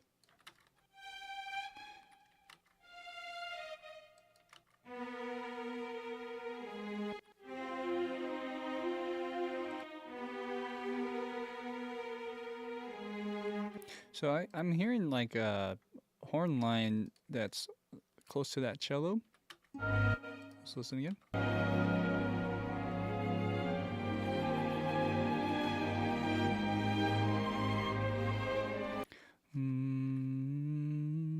Definitely there's something there.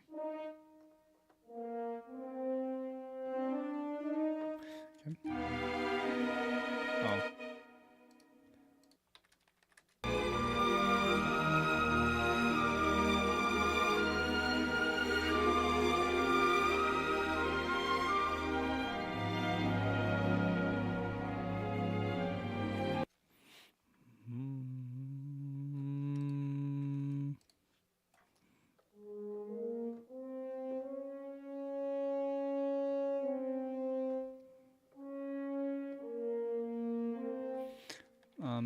I'm kind of hearing this.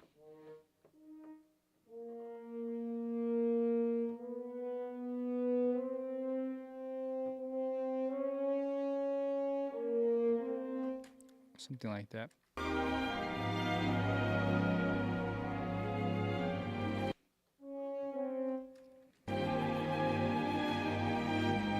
Okay, I lost it.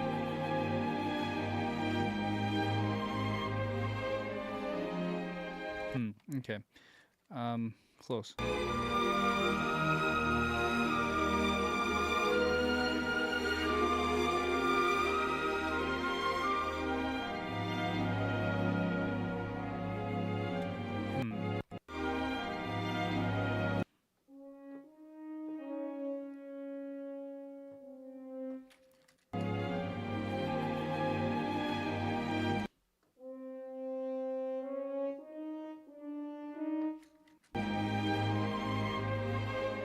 Really close.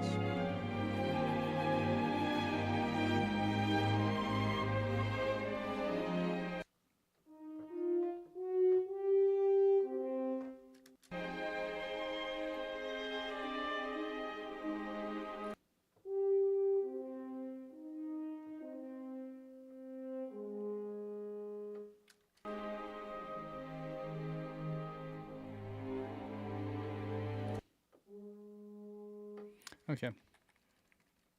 I think I got it.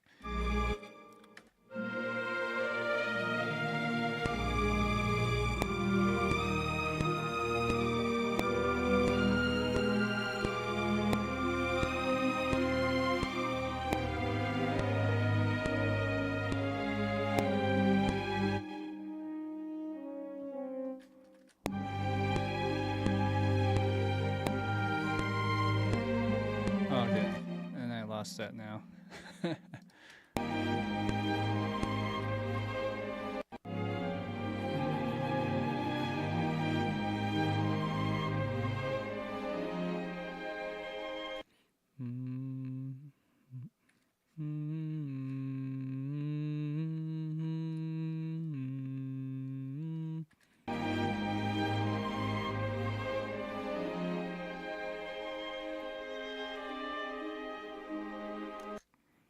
Okay.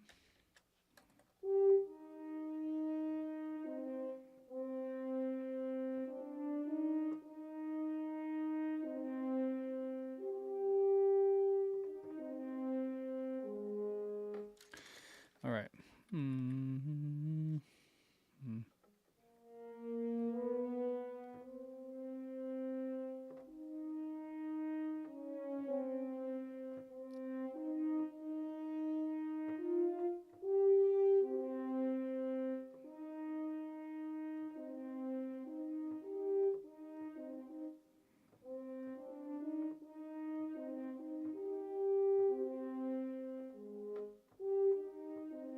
Okay. Here we go.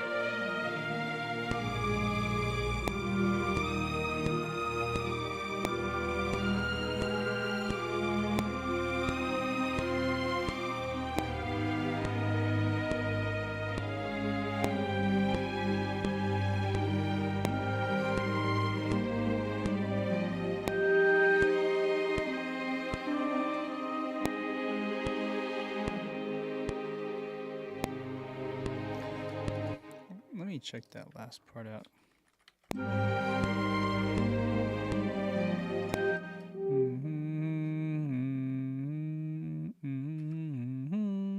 I think that's right. I guess stumbled a little bit there. So,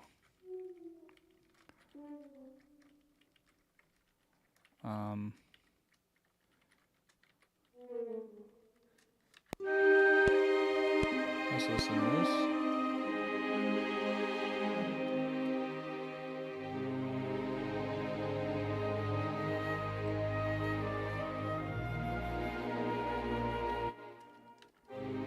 And I think we just hold that A flat really. That should be good. Okay, so let's do this. Try maybe some harmony on this one.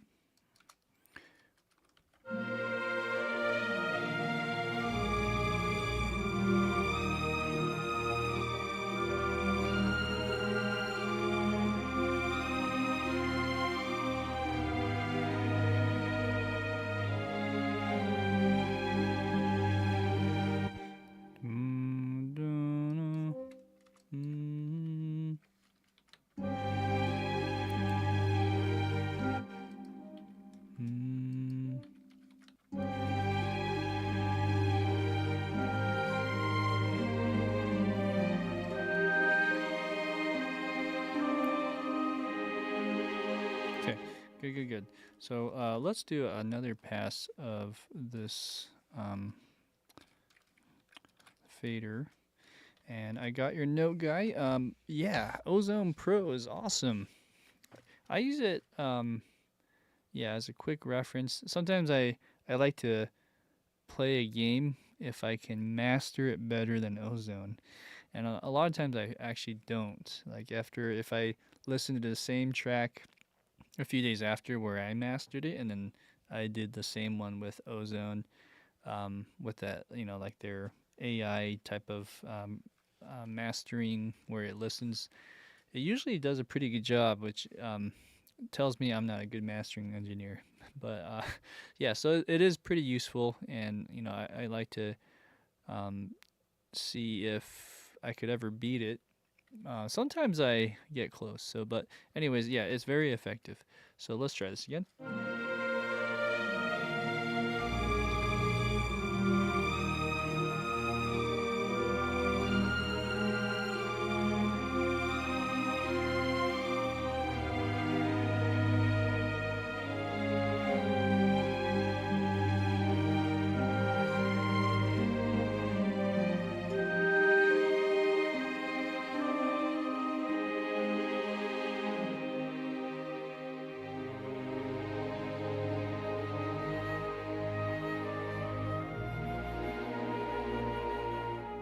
Oh, you know that dee da.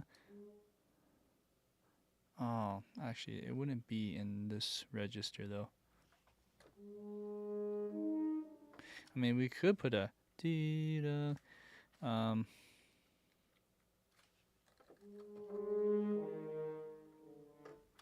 mean, we could try. I'm just curious how that would sound.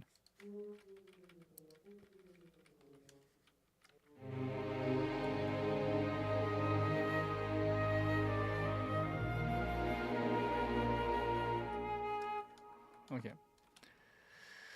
All right, and then that would give us this last part, which we're getting really close. But on this part, I wanted to see if I can harmonize this. So first off, we're going to just copy this over. I might have to reshape that, but we're going to now put a sustain on this one so we can do multiple notes. And I'm just curious to see if we double that. I mean, not double it, but we add some just some support below, and just using our chords real quick. We have E flat. Maybe we can do thirds. It could just be one harmony. Let's just kind of eyeball it. Let's listen.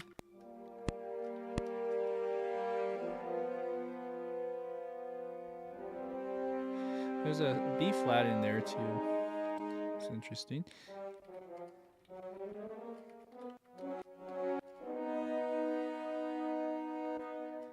And then we definitely have to reshape the all this stuff. There's some parallel fourths there.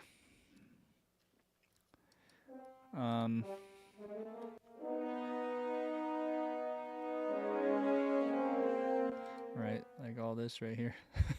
I don't know. Let's try going down.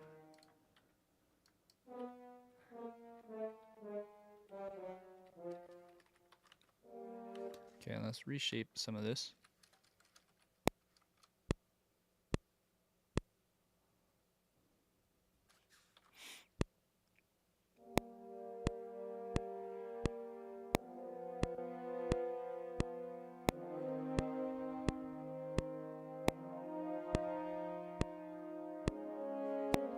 Okay, I'll fix this later. I'm not really a fan of that particular harmony, so let's see.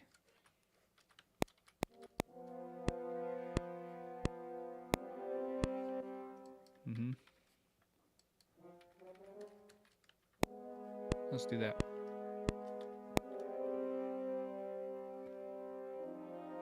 Okay, let's go up. That's still a parallel fourth.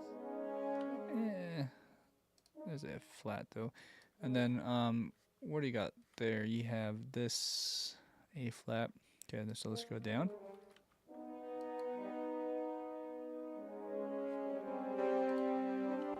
Oh yeah. And all this, let's just delete this.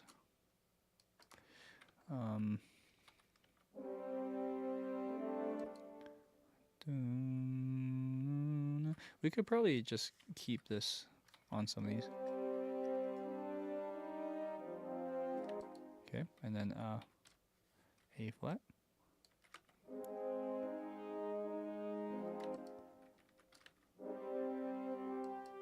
Okay, and then it goes way up there.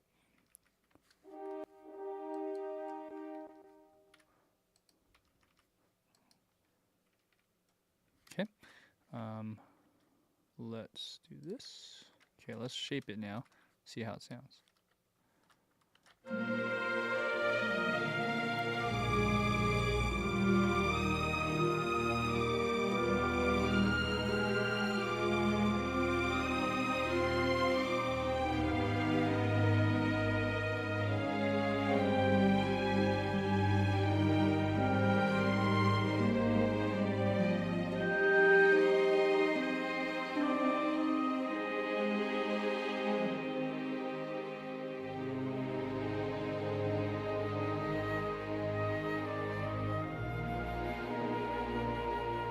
Good.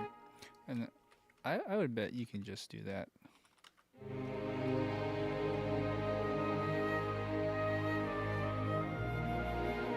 Good. Now, one more thing. Leading into this little build-up for the big section, I wonder if horn is playing right before it too. Let's listen.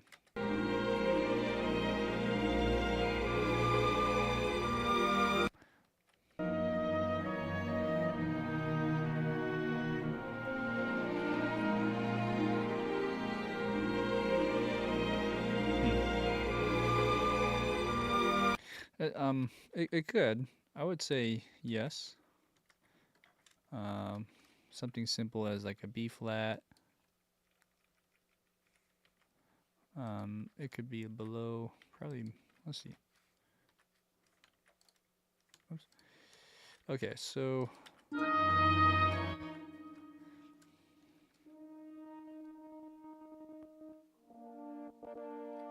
something like that, right? Boom, boom, maybe we switch this here with a lower note, like an F.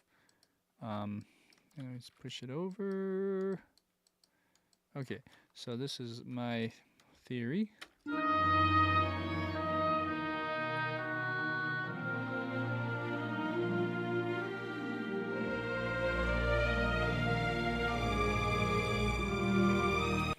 Okay, let's listen to that.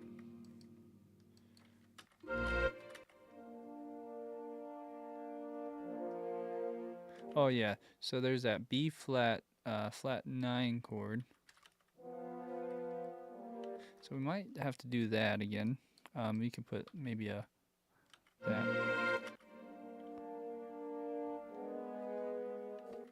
Something like that.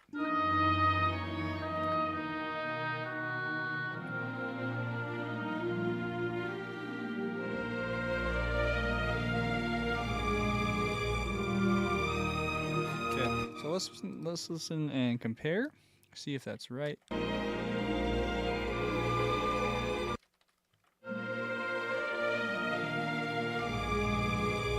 I don't really hear the B natural in there. Not in this particular moment. So maybe go down.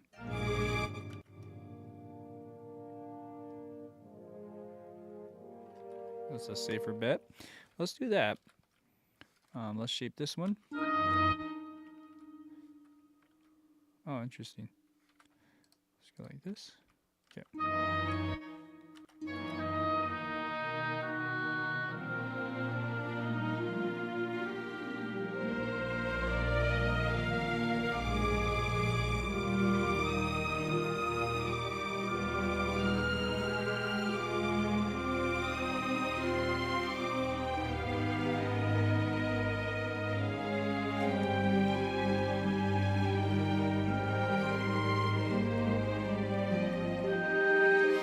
Is that right? I think I might have botched that rhythm there. Oh, that's right. Okay. All right. So I think we're good on certain moments there. I did notice here the dee dee dee dee dee dee. That R. Da, na, na, na, na, na, na, na. I think that should be with clarinet. So let's go ahead. Oh, interesting. Da, na, na, na, na. Ah, interesting. So it's really hard to do that because it's doing other things. But let's try something here.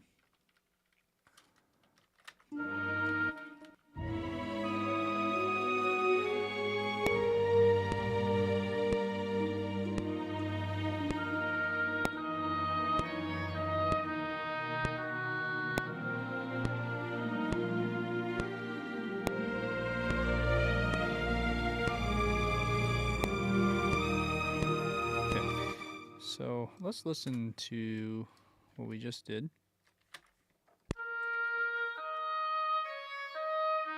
kind of just warms it up a bit. I think that seems good there.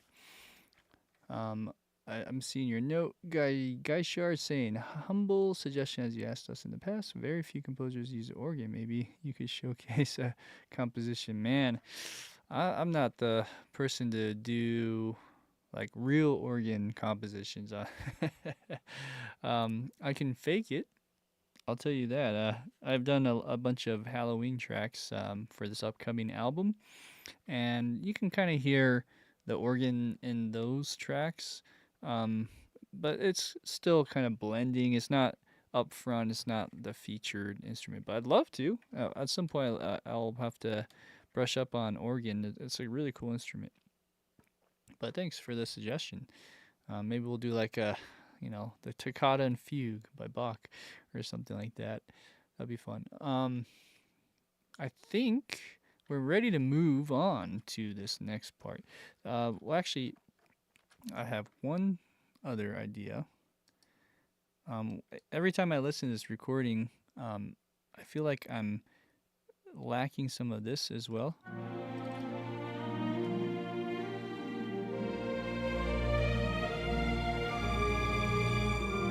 Okay, so what I'm thinking there is I put this down, but I'm now overthinking it, but maybe we go high again. Maybe we just keep it high. This needs to be a little bit louder overall. And some of this just needs to be shaped a little bit.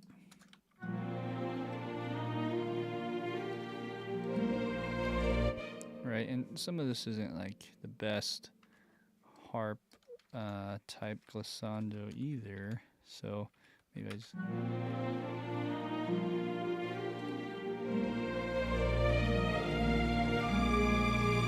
something like that. That seems a little better.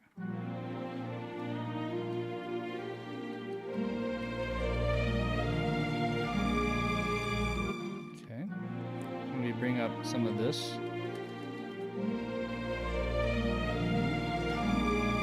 Alright,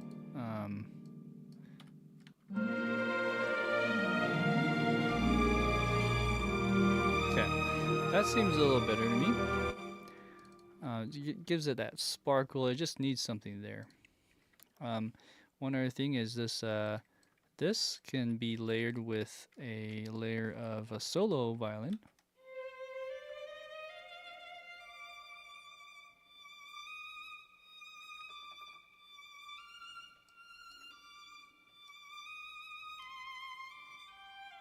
It's tough because these don't really sound good when you space it out that much. So maybe we add a legato. And I think I might be able to get away with sustain here. So like you do one here, one here.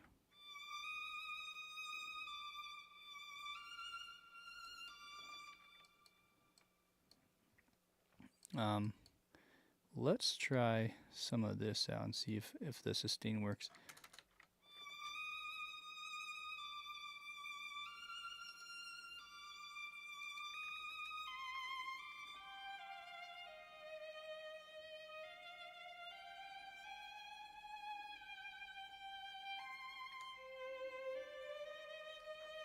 Okay, here we go. Let's hear how that sounds.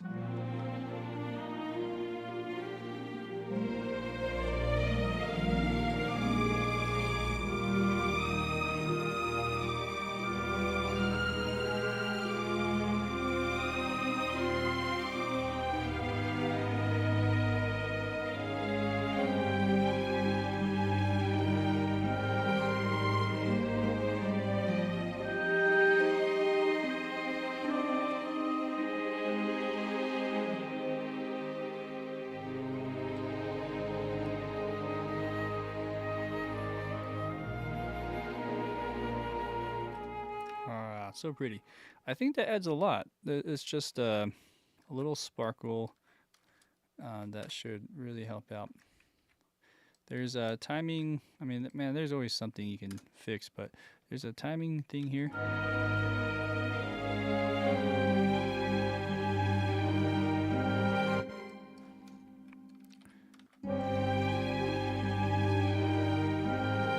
Right there. This is the big culprit that I heard.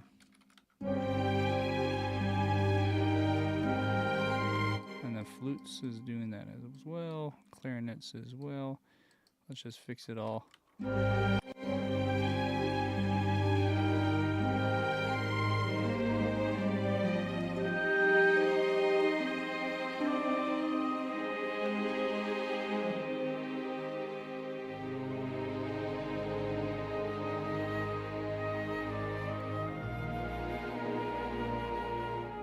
Okay, all right, we're at the last part of this, and this last section isn't too hard compared to what we just did. There's some delicate things happening, but it's doable. So let's finish this off today. Guy, half traditional, half organ, Symphony Number 3 in C minor by Camille Saint-Saëns. Okay, sweet. I will take a look. Thank you. Symphony Number 3 with organ. I think I've heard of that one, the Organ Symphony. Yeah, cool, man. I will take a listen. So, let's listen to the recording now. And the recording should be the key here to what we need to do. So let's see how it leads out. So let's listen to, I don't feel like there's going to be a lot of bass here. So normally I like to go with bass.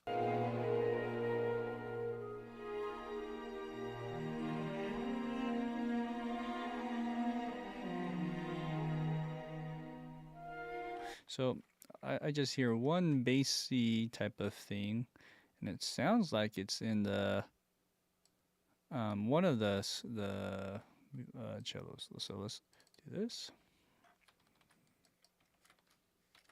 And I hear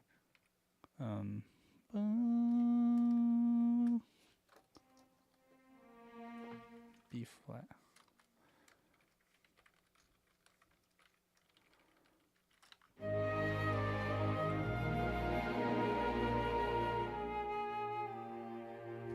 Oh, so it's actually up.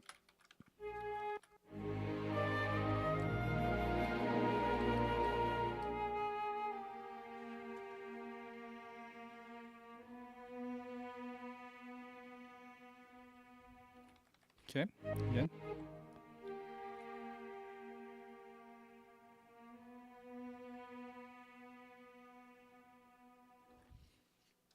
Okay, all right. So there's that. And then there's like a solo. We'll do the solo last, actually, for that cello solo. But going to the next part.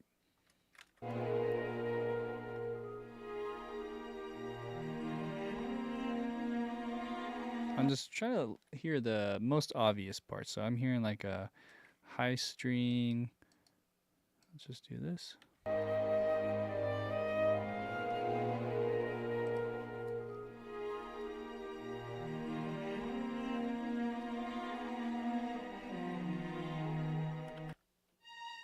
So this one stays on B flat, but the lower one goes B natural on that second part. Interesting.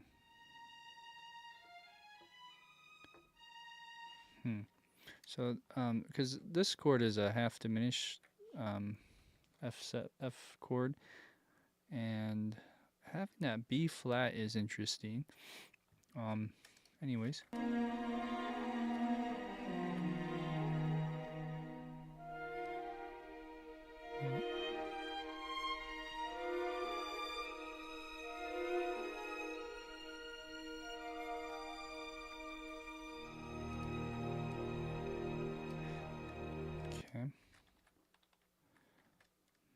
Okay, I'm thinking out loud how we should do this.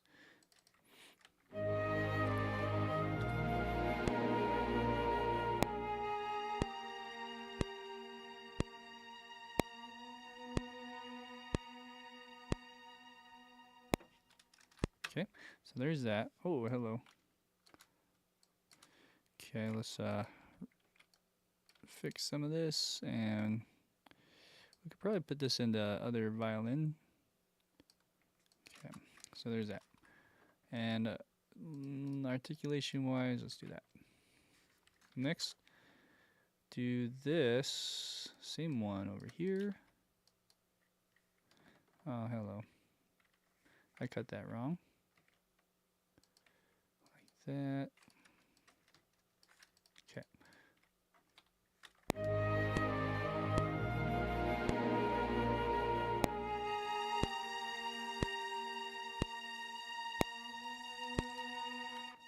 Okay, put this down. Like that.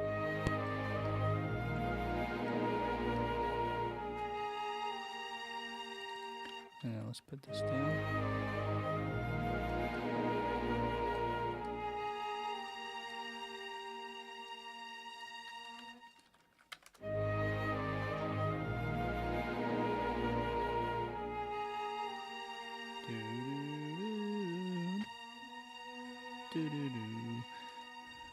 Very nice.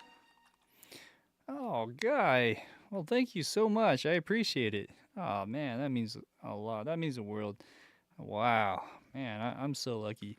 Thank you for, um, putting up with all these back and forth live streams I do where the screen gets all jumpy and warts and all. I appreciate it. Thank you. Thank you. Let's go to the next part, shall we? So we have strings, we got this, we got that. Let's listen to the more busy parts with the woodwinds.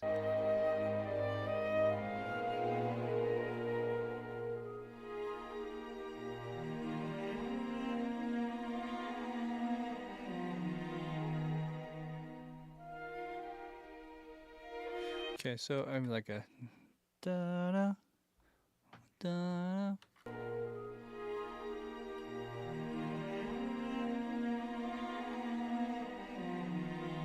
Okay, so flute and violin too.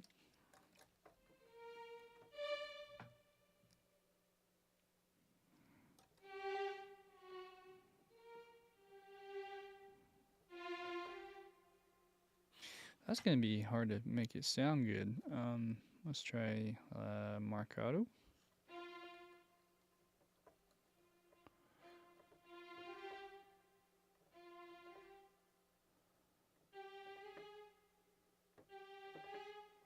Okay, let's try that and see how that sounds.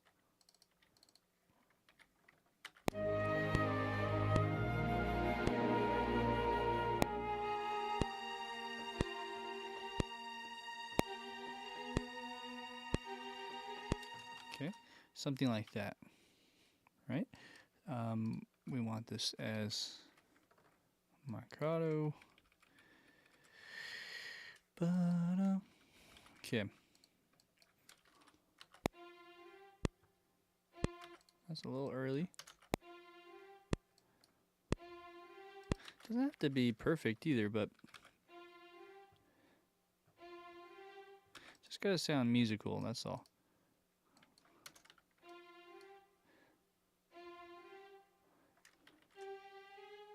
Still a little bit behind the B on some of these. There you go. Okay, and then how's, is that the right nose?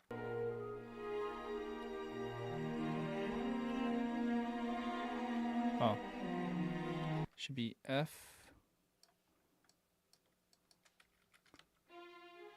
Okay.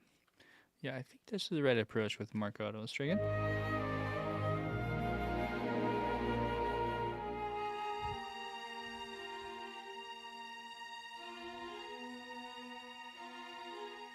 Yeah, it's better to exaggerate, it looks like.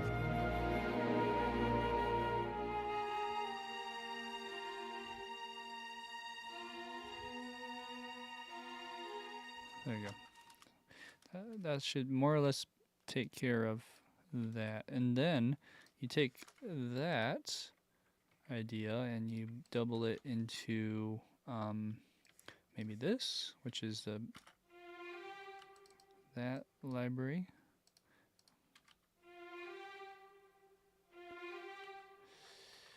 That's gonna sound weird.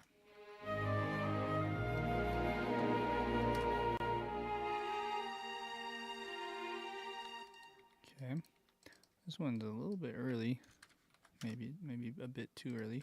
Okay, so then let's take this one more, and we'll put this over into flutes. Oh yeah, that's weird. I just realized flute's playing this thing, huh? Let's make sure this is flute. Man, it sounds like flute, but then I'm thinking maybe that's clarinet now.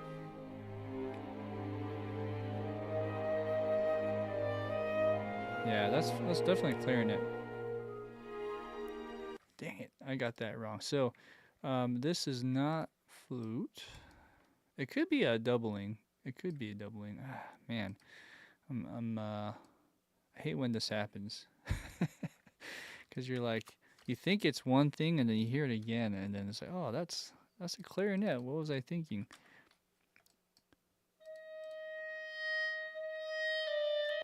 That's a bit exaggerated. So let's fix this one.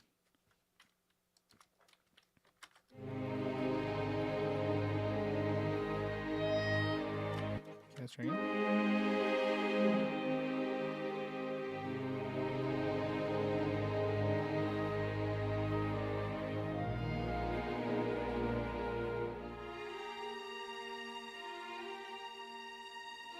Okay, and let's bring this up.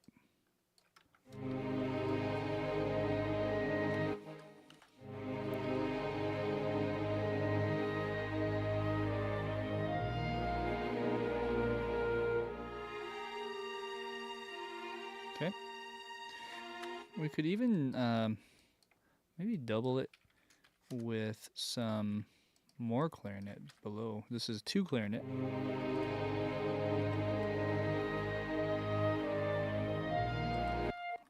Now this is like rushing for some reason.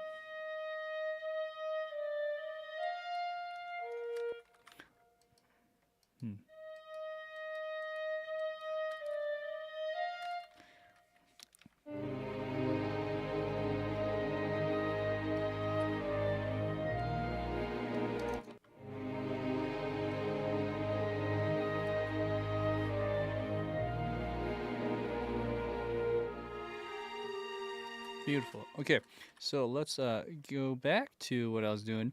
So we maybe we just say it's flute and or one flute, or it could be, yeah. Let's do this. Let's do one flute solo with the clarinet, and I'll layer the clarinet, and then this one is just kind of doing its own thing.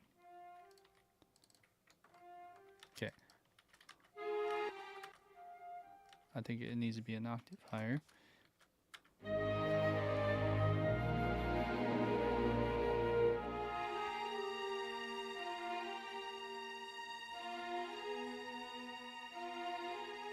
Great.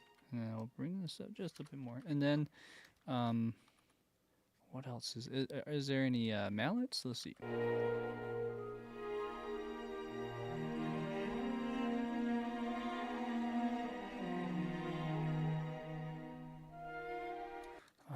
Let's listen again.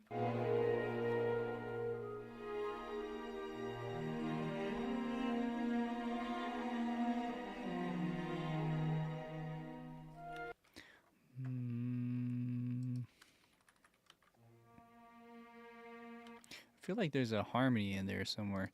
So like, if I put it in here,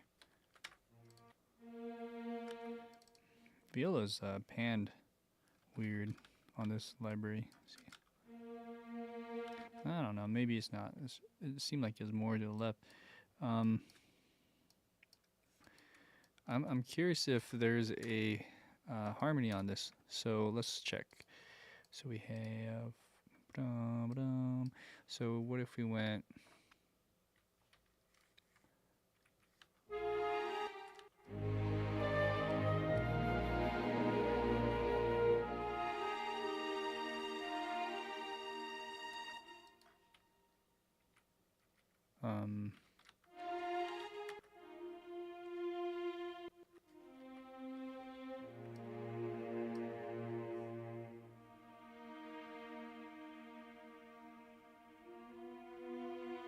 Now is it doing something like that or below? Let's see.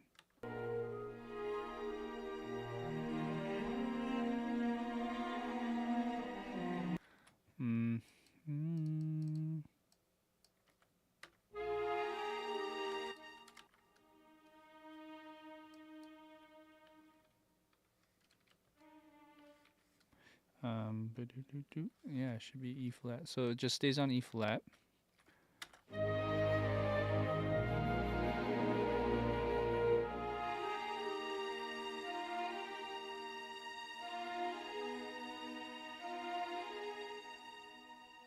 Cool. All right, and then, and we could probably do this too if you want.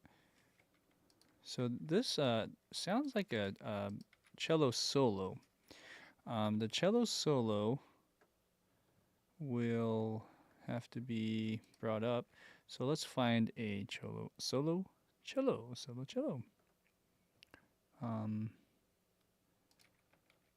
All right, so there's that one, and I got this one. Oh, there's this one's okay too. So let's try these three. I got another one.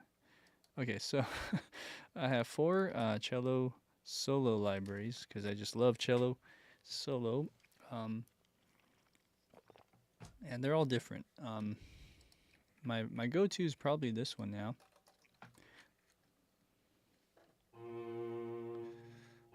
Let's make sure we're in legato.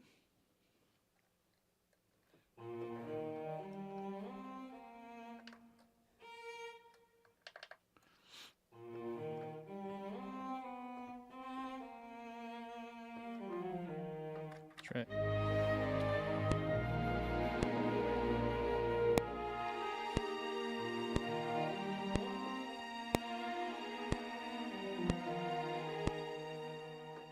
Okay, so that's that part.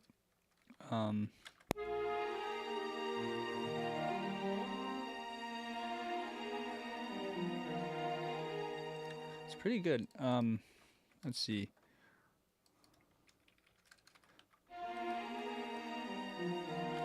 I don't know. I kind of like that little rushing feeling.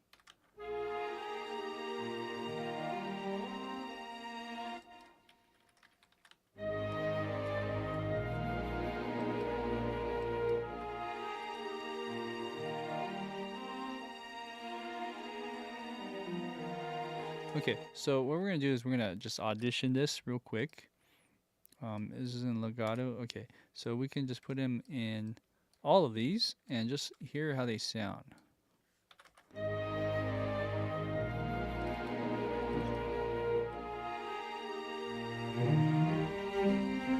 Okay, so we're gonna have to fix a little bit of this. It's a bit loud.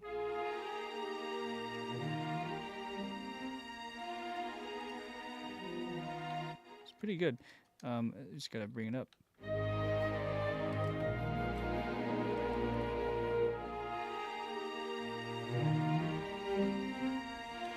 Oh, there's a little bit of laggy.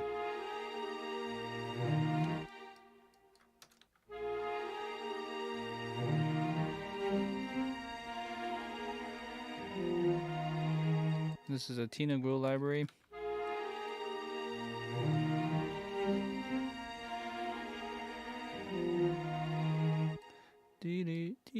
Maybe just still rushing just a bit.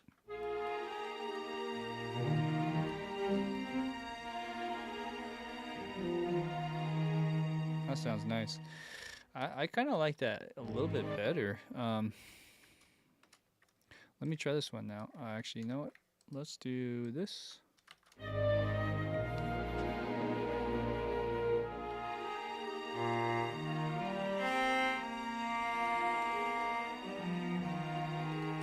Sorry.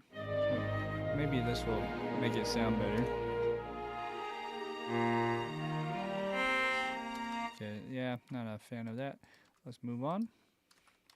This is a east-west. Wow. That sounds pretty good too. Has like a brighter tone, but I still like the vibrato more in this one. Maybe Panic.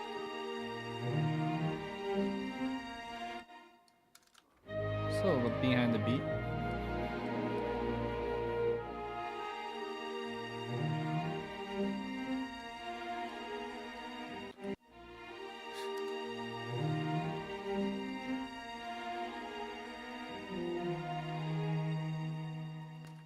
Okay. And if we're to do that, maybe we shave it up down more. Oh, yeah. Okay, so I think we're gonna do that. You could layer it too. You can do two of those. Just maybe bring it down.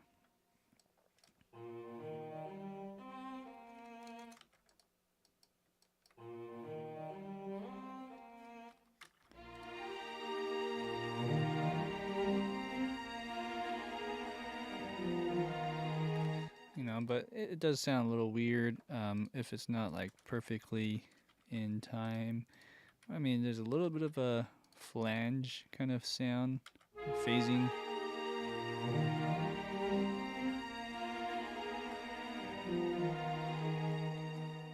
Ah, man.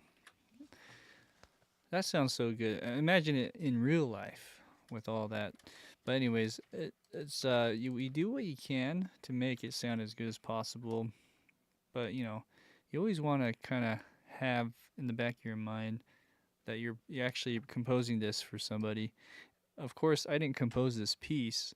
I'm just saying, if you're doing your compositions in the DAW like I am a lot of times, I always have to remind myself that at some point someone's gonna be playing this, and you just want to make sure that everything here is written for the player. It's playable. It's not way too high in the range or whatnot. It makes the experience for the player much more enjoyable too. But anywho, let's go to the last part. Last part is this little trade-off. It goes to violin now.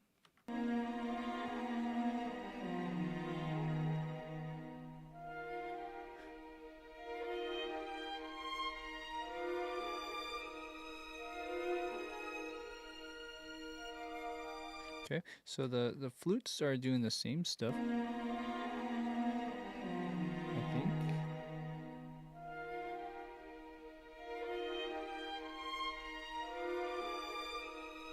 So, okay, let's start somewhere. Let's do this. Let's go to the first violins, or second violins, I should say. And the second violins go down to some note here. Let's see.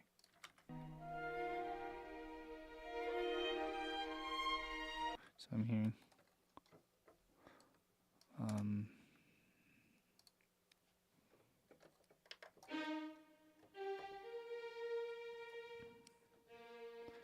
I think it's that higher B flat.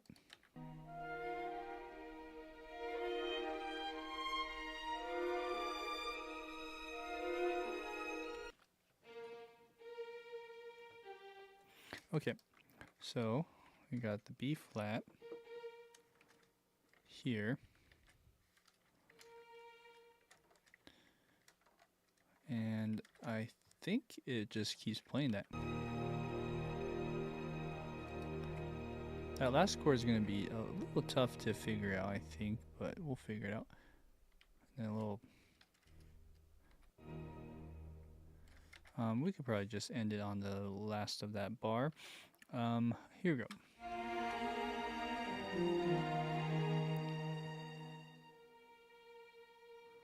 We'll just kind of keep it there. And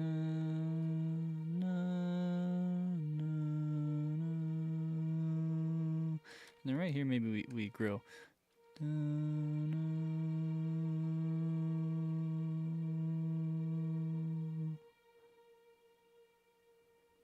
Okay. Even more. It depends on what happens with the bass, but okay, so we got that.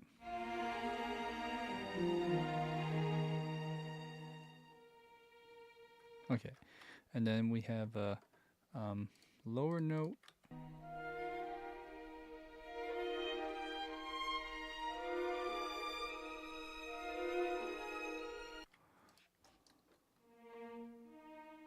And then we have a E flat.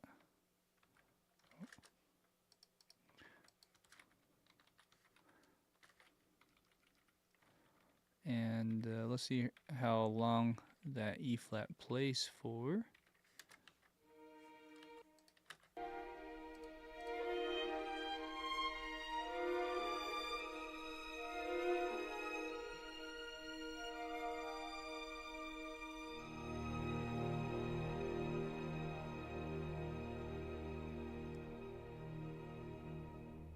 Okay. This E flat should probably play through the whole thing. Let's just shape it.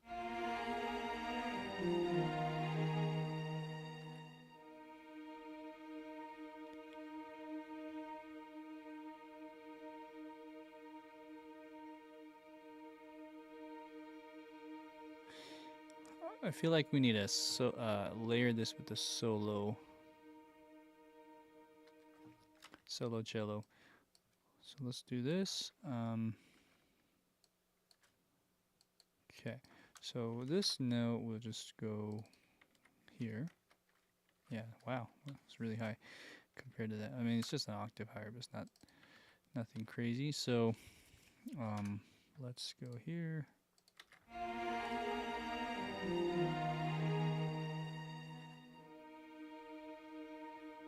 Maybe a little more vibrato. Oh, I gotta do on both of these.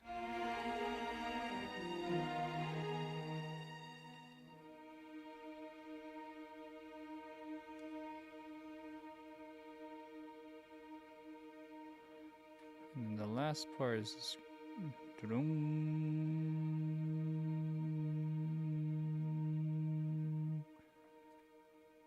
Okay, all right, so we got the easy part down. There is Viola doing this voice exchange, so this stuff, do. There's gotta be an easier way. Let's just do it like this. So I go boop boop boop, and then we're gonna I guess I have to line this up a little bit. So let's go here.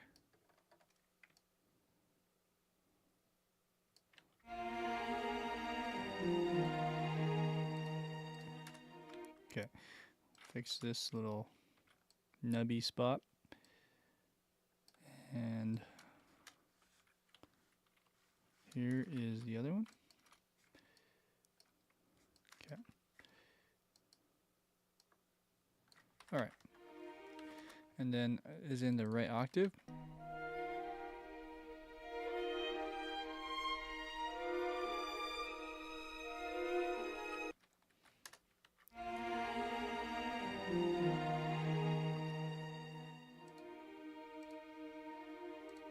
Okay, so let's bring this up a bit.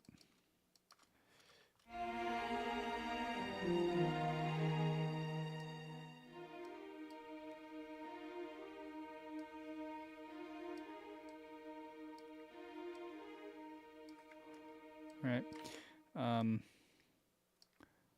Might as well copy that over. Okay, so do that with the other one.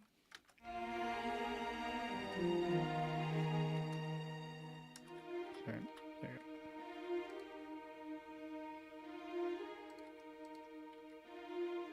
So there's a lot of slowing down here. All right, so there's flute doing this too. So I can just copy this over, can I? So we go here. Oh, hello. And then we go here. And then maybe we do this with clarinet. Maybe all of them. Maybe not oboe.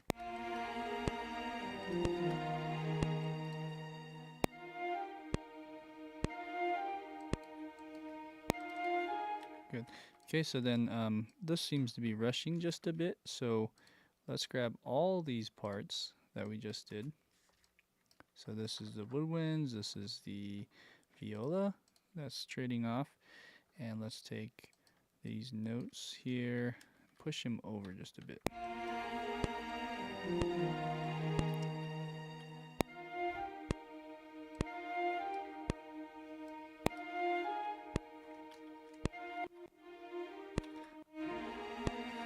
This is not right.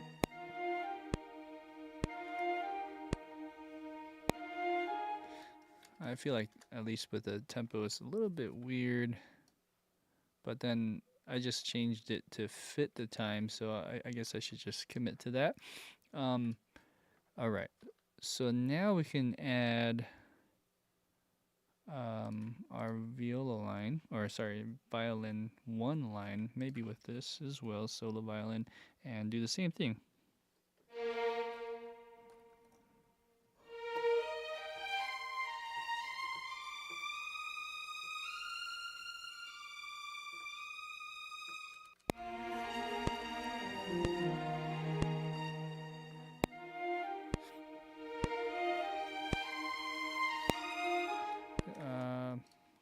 it's in the right octave. Let me.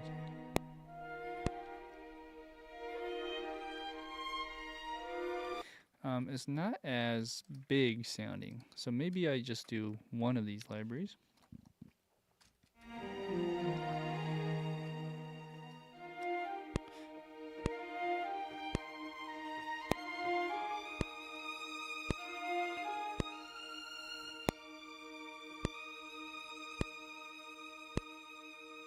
And then I think it just holds.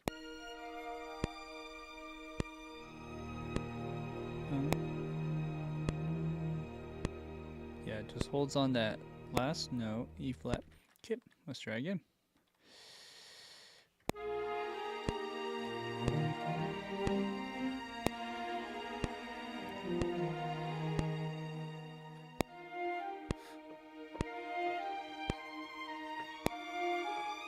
Oops.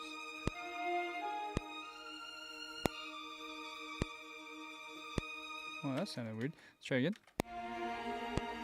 Well, maybe I'll just do on one.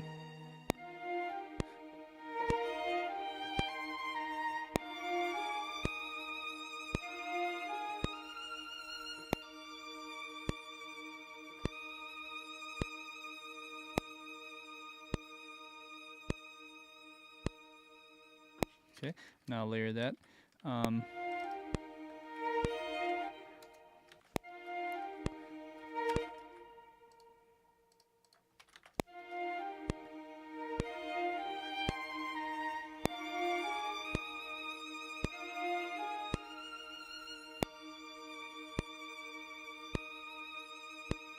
Okay, for some reason that this like broke up the two MIDI parts. So anywho, it's getting there.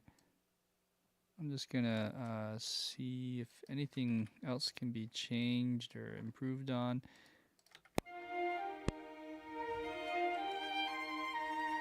Probably doesn't have to be that loud either. I feel like this is just, it feels slow even though it's in front of the beat.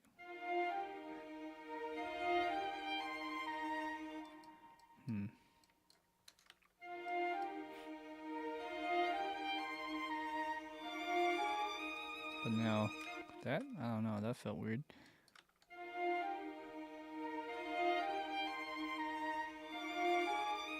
That's better.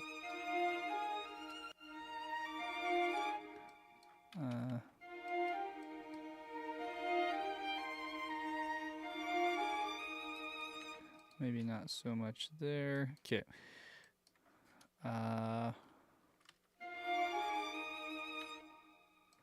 That's rushing.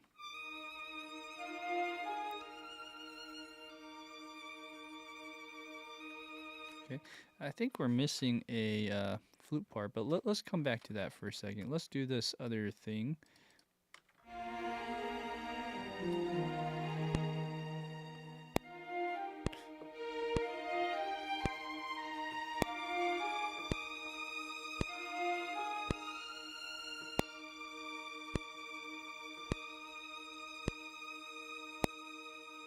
Okay, we'll add the bass. Boom. Okay.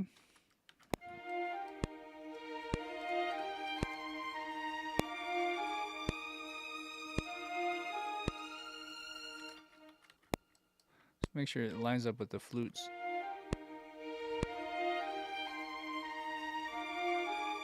Yeah. Now that sounds weird.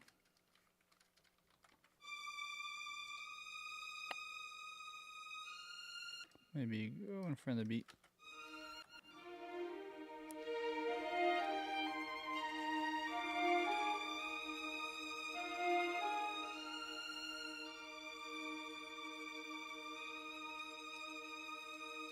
Great. Okay.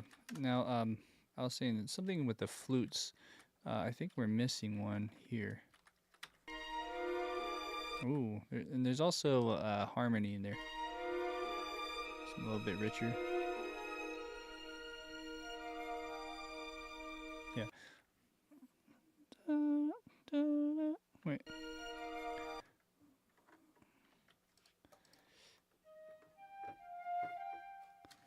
like higher there. So we go here. I'm gonna go here.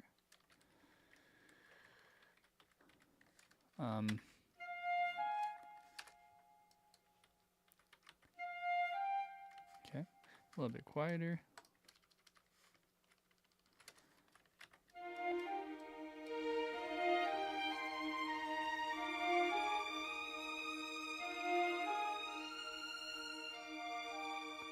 Okay, there's that.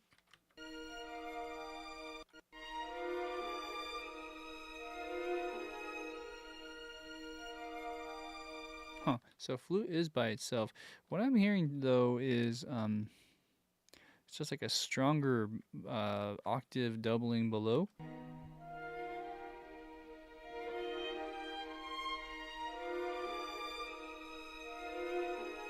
But I feel like I still think there's a harmony in there for some reason.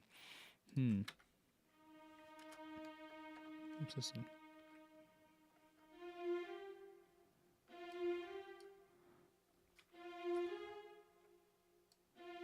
I'm just gonna bring that up a little bit.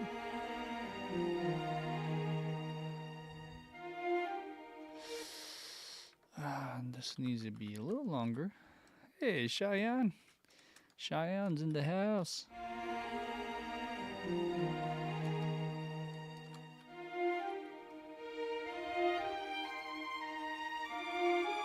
Okay, and then if there is a harmony here, if there is, which flute or which instrument?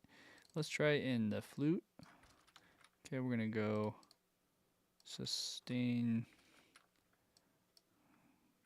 Let's just see how this goes.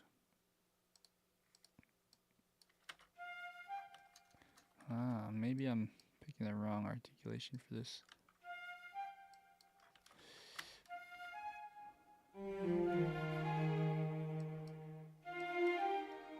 Okay, so it's a bit strong. Let's bring it down.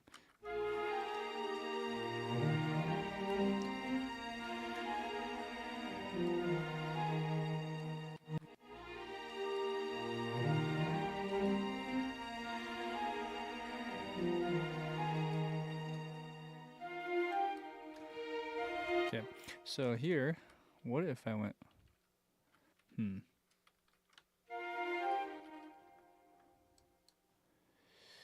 E flat and, see that's where it, maybe that, but then what about the next part?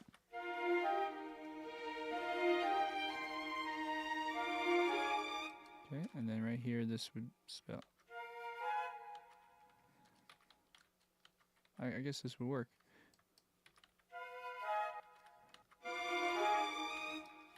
Okay, so we do that, and then we go back to the B. Okay, let's bring this down.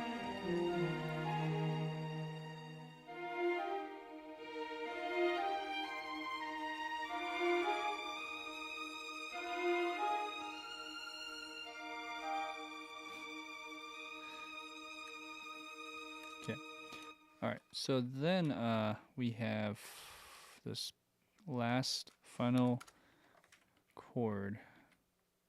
I think we got it. Oops. Hello. Okay. So we have that. Although.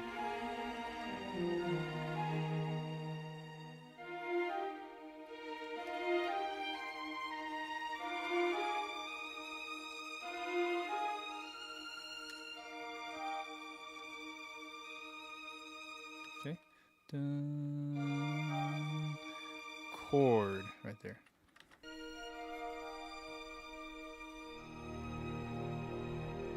Okay, so we got to figure out what every other instrument is playing. So let's look at what we have for now. We have this, the chord is here on this beat. So we have E flat, we have B flat, E flat. There probably is stuff in between here. and then there's stuff probably below this. There might be something in between this too. So let's figure out the chord though.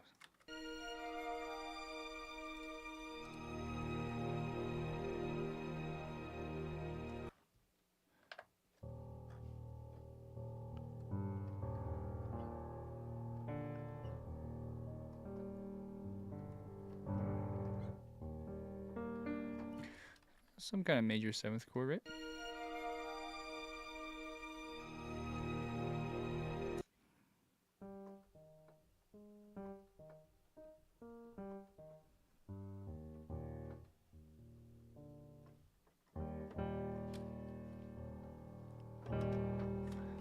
So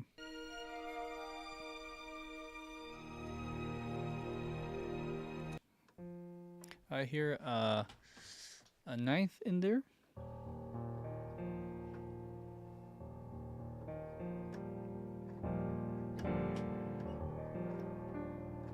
There might be a D in there.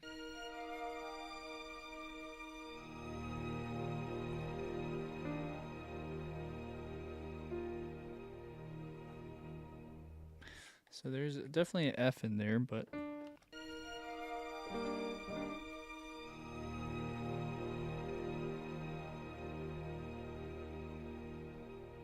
it might not be an E flat major 7th chord actually.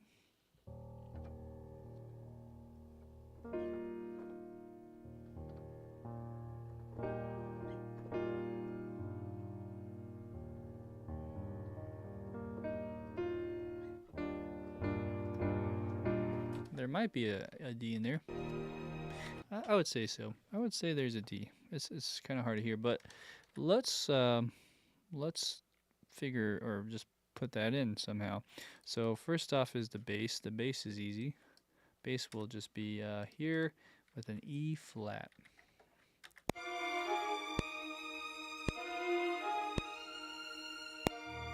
Whoops, and they're here.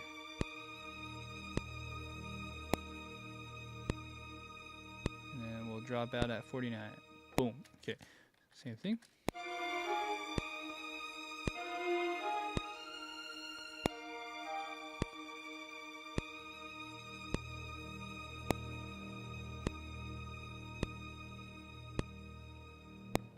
A little bit of push at the end is nice.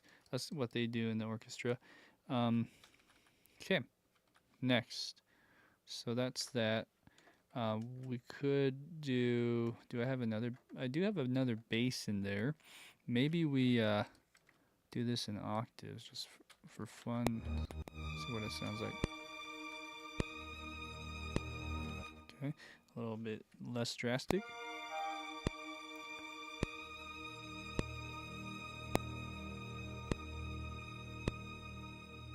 Okay. All right. So there's that. Cello was way up there.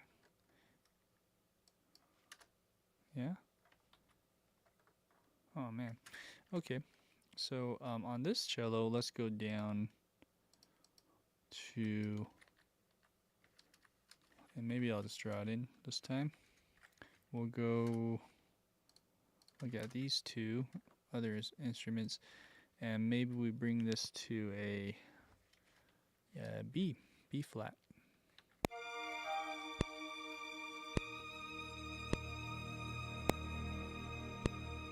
Try again.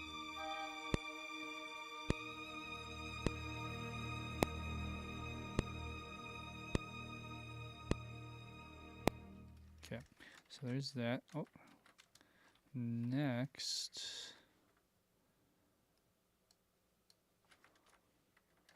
I'm just double checking what I have here. Okay, next we build up from there. E flat. So here, and so that E flat will probably start hitting these thirds. So we got this third. Let's do it. Oh, for some reason, that seems too high compared to the other one, but that's right. Oh, I don't have a. No, I do have a E flat, don't I? Yeah, it's right there. Okay, interesting. Let's bring it down.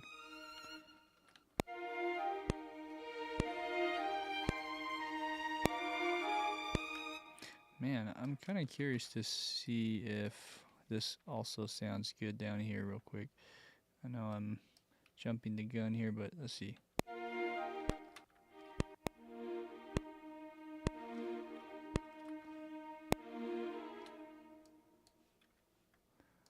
I kind of like that too.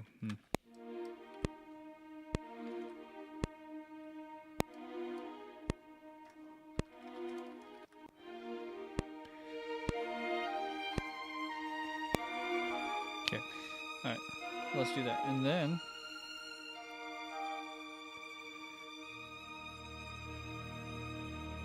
maybe, yeah, I'll just reinforce this E flat. And then what we're going to do is we're going to copy this over here, go to a G.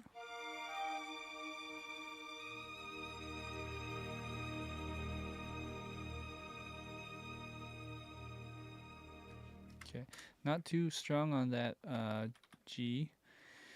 On this violin too, maybe we go to the third, the second, I mean, the ninth chord.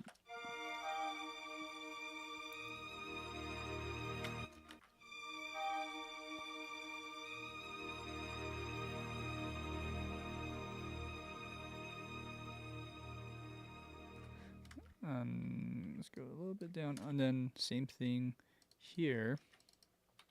But this one just stays on that B flat, huh? Okay, so we have F. What if we flip these? So we go.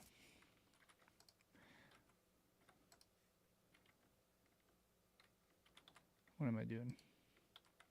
There you go. So we flip this, so violin 2 is playing this.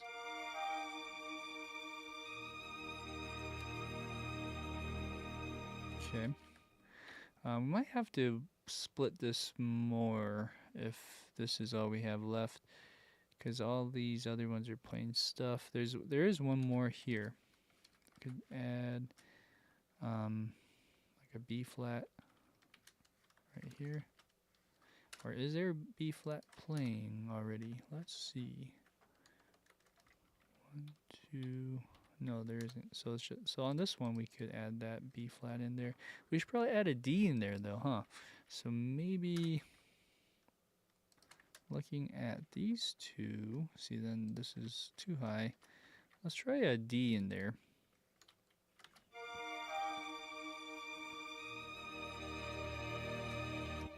See, it's too high on that one too. So that would be nice. Let's do that on a different instrument. Let's go E flat on this one.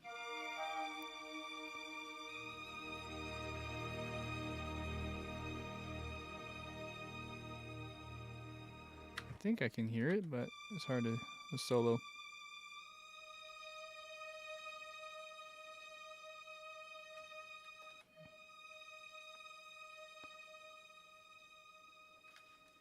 Okay, and then there should be like a D in there somewhere, right? So I mentioned D. Where would a good D be? Maybe we do it here when we just do a split.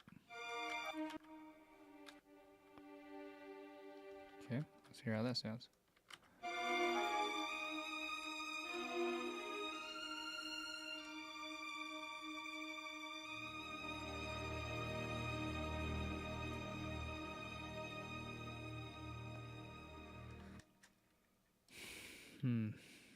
There is an E flat in there, that's good.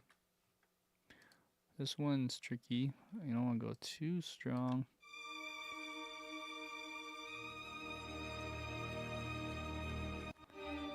Okay. Then there's a big gap between this one and this one. Why is that? I mean, if anything, we just need to add a B flat to support this. Put a B flat here. No, excuse me, E flat, that's what I meant.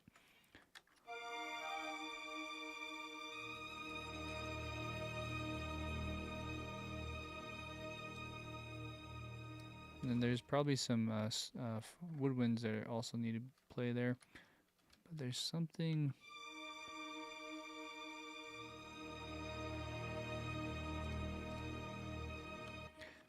I'm thinking it's the ninth of the, yeah, this one.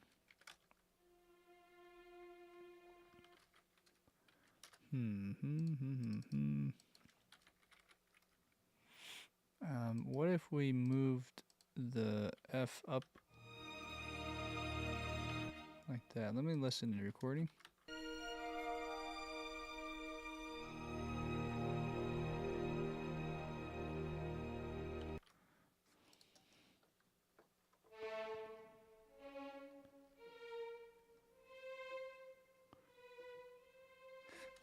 You might hear a C now. Let's see.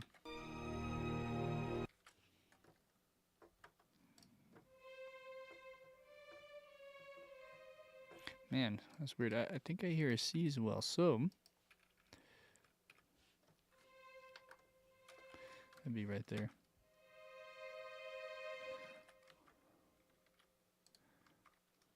Okay.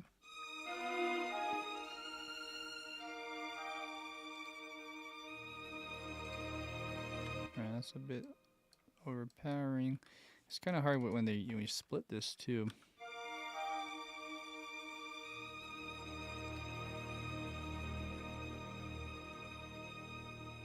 And then I mentioned this one, right? This ninth.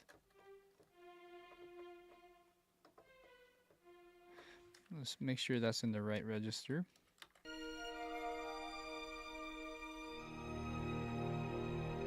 Yeah. I hear it. Okay, let's bring it up.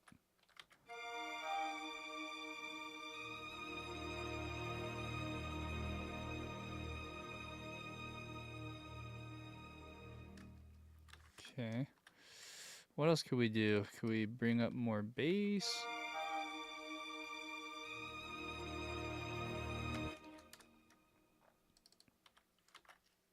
Maybe we add that B flat like I mentioned.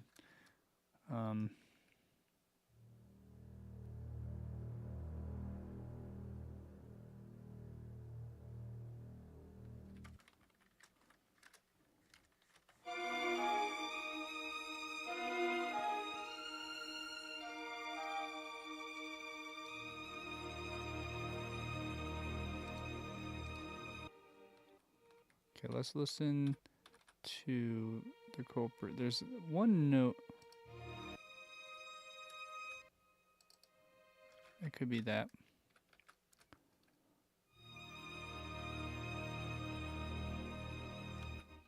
So maybe this needs to be a little quieter.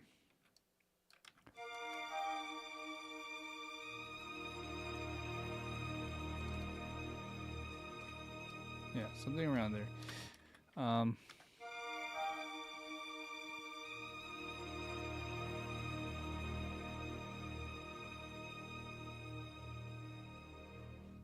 Okay. Let's listen to the recording for Woodwinds.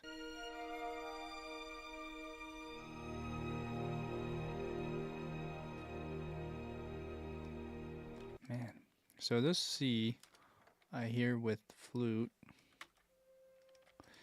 but then, you know, there's other things happening. So it's not just the C. I would assume you're sustaining that with other notes. Let's just say with the E. Okay.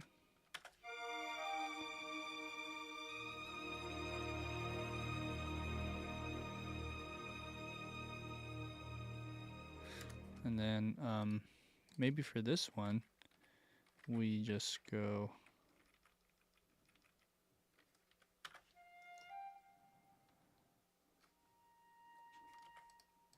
Well, let's do legato on that one. I guess that doesn't matter, huh? We're not really transitioning notes here.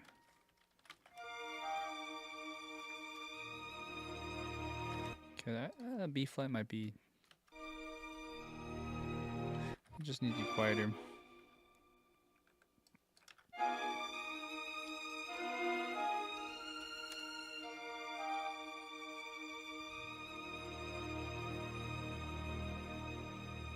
Okay, and then maybe on this clarinet, we'll just go a lower E flat.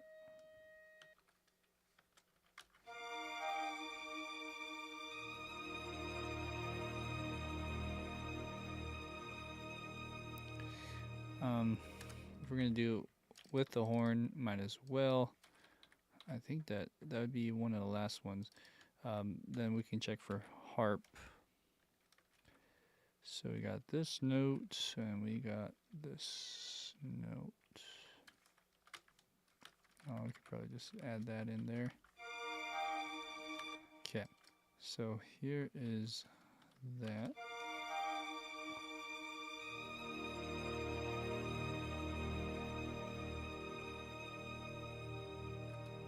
It could be a this.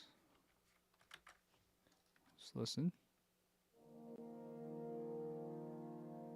I don't know. Kind of like the third instead.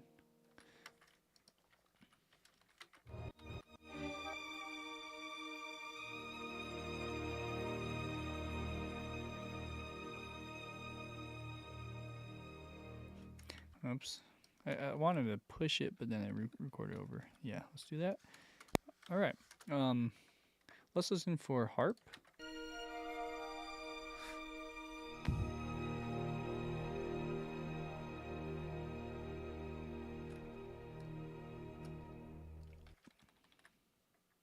Yeah, I think that's it. I mentioned B flat, didn't I? So let's see if we add a B flat above, like that.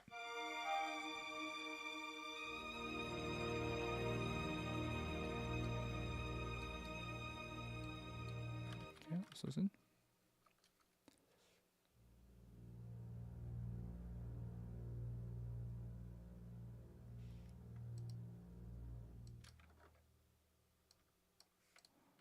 Yeah, something like that. Maybe we go down just a bit more and then go up.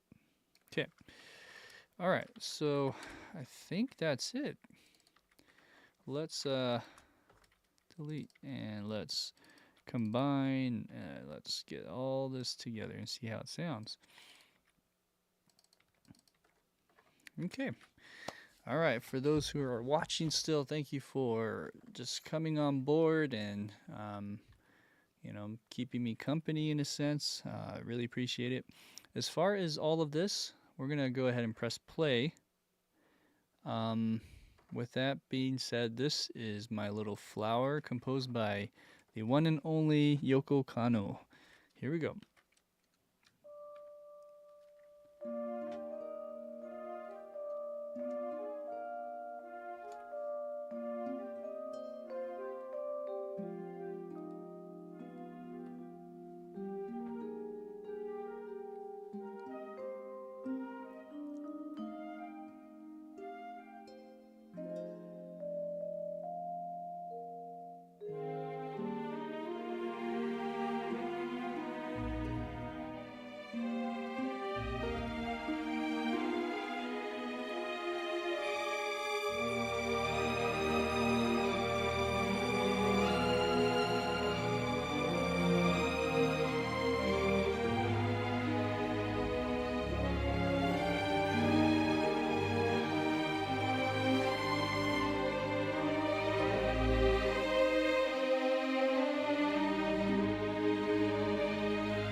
And there you go.